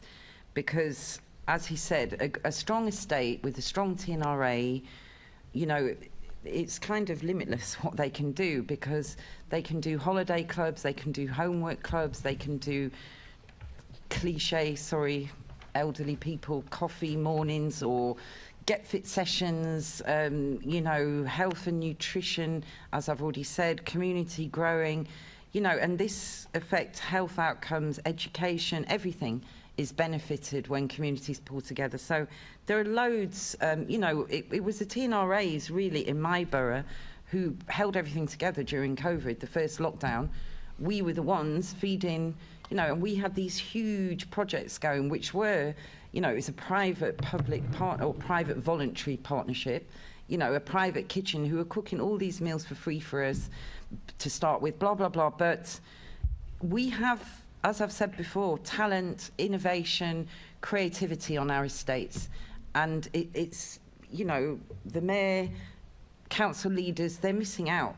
And it's just a question of tapping into that and improving resident involvement and being serious about resident, not just paying lip service and telling us it's good when it's not. Thank you. Great, thank you very much. And then Pat, I think you've probably got thoughts on good practice. Well, first of all, I'm part of the BMELL Tenants Forum as well, and I think because I've got Xi'an, which is a BME landlord, and I think it's been great. So I think Khalid's right about that. I think that the London Tenants Federation's conference and meetings jointly with other organisations have been very positive as well, and will carry on. I think the moves by landlords back to having named housing officers, which has happened also on our estate with two of the big landlords, is a positive move. I would like to ask the Mayor, I forgot to say this earlier, to encourage the boroughs to re-establish the borough federations. I think they're absolutely essential. And finally, about my own Tenants and Residents Association, we started meeting again last June. We now meet monthly. We meet outdoors because I still think there's a big health risk because of the pandemic. But as a result of meeting, people have been coming to us with their problems, and we've been able to take them up and get some solutions. And I'd also like to say that the landlords have been helpful in advertising our meetings to tenants. So we've had people coming, as well as putting notices around the estate. We've also had people coming through being contacted either by text or email. So those are positive things. Great, thank you so much. And then Kwajo, you, like me, must have people battering down your door going, not all landlords, and showing you their good practice. What have you seen that's positive to talk to us about? Well, it's true what you say. I mean, well, all of the tenants that reach out to me, the reason they're reaching out to me is because they're living a lot of the time in squalid conditions. I've had landlords reach out in the past and say, well, highlight the good landlords and what about good practice and whatnot. But I haven't as of yet seen that, just because of my line of work. Having said that, there are ways in which landlords can improve, and I think getting back into there's no better experience than lived experience, I don't think. And for landlords, they need to get back into the communities. They've distanced themselves from their communities, and they need to understand, especially boards and chief executives that have no experience living in social housing, or often no longer live in social housing or haven't done for absolute decades. They have no understanding of what it is tenants are going through when receiving their service, and there needs to be a much tighter and closer connection between the two. They need to get back into their communities, and then we'll see things improve, hopefully. Not only that, I think a way in which landlords could improve too is many landlords have apps, and if they don't, they have the finances in a lot of cases to have to develop an app. And what I'd like to see is a feature on there allowing tenants specifically to say when jobs are complete and give feedback, not waiting for the contractor to say if it's done or not, because in a lot of cases what we see is it's signed off when it hasn't even been done. We need a much tighter connection between landlord and tenants, whether that be through an app, but also them getting back into the community and finding out what's going on, because I think that's what they're lacking. And for the bigger housing associations, they've got the finances to do that. Stop getting bigger and get back into the community. Okay, thank you very much. I'll hand back to the chair. Thank you. Thank you. Thank you all. Before I ask my final question, I just wondered if we could ask you all for a few things. Kwajo, you mentioned a list that you've shared with the Mayor and with the Secretary of State. Is that something that you would be able to share with the committee? Yeah, absolutely. I had it in my notes. Wonderful. I don't know which phone I have it on, but some of the things have been implemented in the regulation that's coming out. So Ofsted style inspections, for example, because I worked in a school. I mentioned that. Also penalties and sanctions for landlords. I also mentioned the regulator and the way in which they need to change in their inspections, because often in the past they just speak to the landlord, and that's from experience on the Eastfields estate where I reported it to the regulator phoned up the landlord, didn't speak to any tenants or me as the person that reported it, and it was deemed that there was no systematic failure, and I said that needs to change, because that's not how you investigate, that's not how you inspect, and that's not how Ofsted inspect schools. I also suggested multiple changes. I said that tenants should be on boards, I think. I can't remember off the top of my head all of them, but there's about that's okay. Yeah. If you could, we might have some back and forth with you, or Secretariat might, but it would be really good for us to consider that. So my final question is to all of you. Thinking about all that we've heard today, we've heard about kind of naming and shaming earlier, the social housing bill briefly. Do you feel that we're moving in the right direction, that London is moving in the right direction in terms of empowering residents? And in that, obviously, we're talking about tenants specifically, but you might have views on other residents. So let's start with Sam. Thank you. I guess I'd say the bags are packed, ready to set off in the right direction. But I don't really feel on the ground that's been felt yet.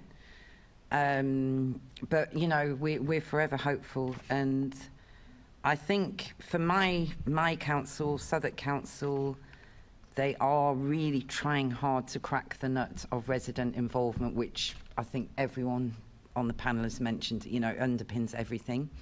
So yes, in that sense, yes. London generally, I think we've got, as I say, the bags are kind of packed, but yeah, we need to, I don't think we've worked out a route yet. Sorry if that's a bit coded. No, it's actually a very beautiful metaphor. Thank you. And that was really great. Should we go to Khalid? That's hard to answer, really, because I think it's about the integrity of the organisations and the leadership within the organisations and the culture of organisations. I think, you have, this is the only solution, by engaging with people. And, for years, I think, local authorities, kind of like landlords, have been kind of like very standoffish. And I mean, to me, it just kind of like makes plain sense. Why wouldn't, you do in commercial, they do research, don't they? They speak to their customers and their consumers. So, why wouldn't you do that? So are we going in the right direction? Yeah, I think, tenant satisfaction measures and all of that stuff, is heading in the right direction, but you actually need people to kind of like take it on board. So I mean, the role that you guys play, the role that the GLA play, and getting that messaging down to housing providers and having teeth in making them do it, is going to be the, ultimately what's going to tell you whether or not things are going to happen. We're always going to have an imbalance in society. But, we have to, after the pandemic, everybody was kind of like talking about a reset. How genuine were people in relation to that? I think there's a real opportunity. Only time will tell.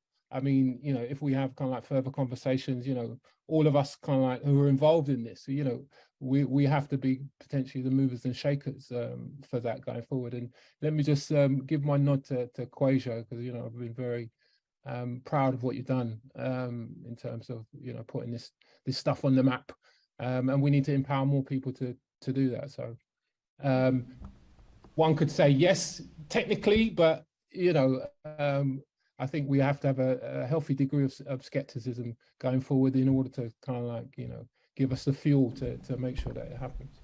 Thank you. Let's go to Kwajo next. Thank you. Thank you for that compliment too. Are we heading in the right direction? I have to be very careful, I think, with my answer, because, I mean, these same conversations were happening 5.5 years ago, nearly 6 years ago after Grenfell. Yeah. And we would have thought that we were heading in the right, or we were moving, should we say, then. About 5.5 years on, this is all being uncovered now. I think the conversation's being had. I think that's a good starting point. I think the bags are being packed, like Sam said, but we haven't moved off. I don't think we're going to be heading in the right direction until we get proper investment. There's proper sanctions, and the regulator regulates with actual teeth when it comes to weeding out bad landlords and those allowing tenants to live in effectively slum conditions. That's when we'll be moving in the right direction. I know the regulations come in, so hopefully that helps. But again, it could go further, and I want the conversations to be happening a lot more, especially in London with the Mair at the Assembly. And we all need to be talking about it because it is such a big issue affecting so many people. Thank you. And last word to Pat. Well, I just agree with what the others have said, and I'd just like to add that I think meetings like this one are very good. And I think that the London Assembly has called a number of meetings like this where various community representatives meet called to give evidence and answer questions and talk about the matters. And I think it's a very positive thing to do. And I'd like to urge the London Assembly to go on doing it. Oh, thank you very much. We hope to in the next year, depending on who's the chair, everybody. Thank you to everybody, and thank you so much for your contributions. It's been a really, really informative discussion. We've got just a few items that we need to do before we close out. So to the committee, can we note the report and today's discussion? Noted. Can we also delegate authority to me as the chair in consultation with party group leads to agree any output from today's discussion? Please. Can we note our work programme and the additional activity undertaken since our last meeting, the informal meeting on Homes for Older Londoners? Noted. So the date of our next meeting of the committee will be confirmed in due course. I have no urgent business and I therefore declare this meeting to be closed.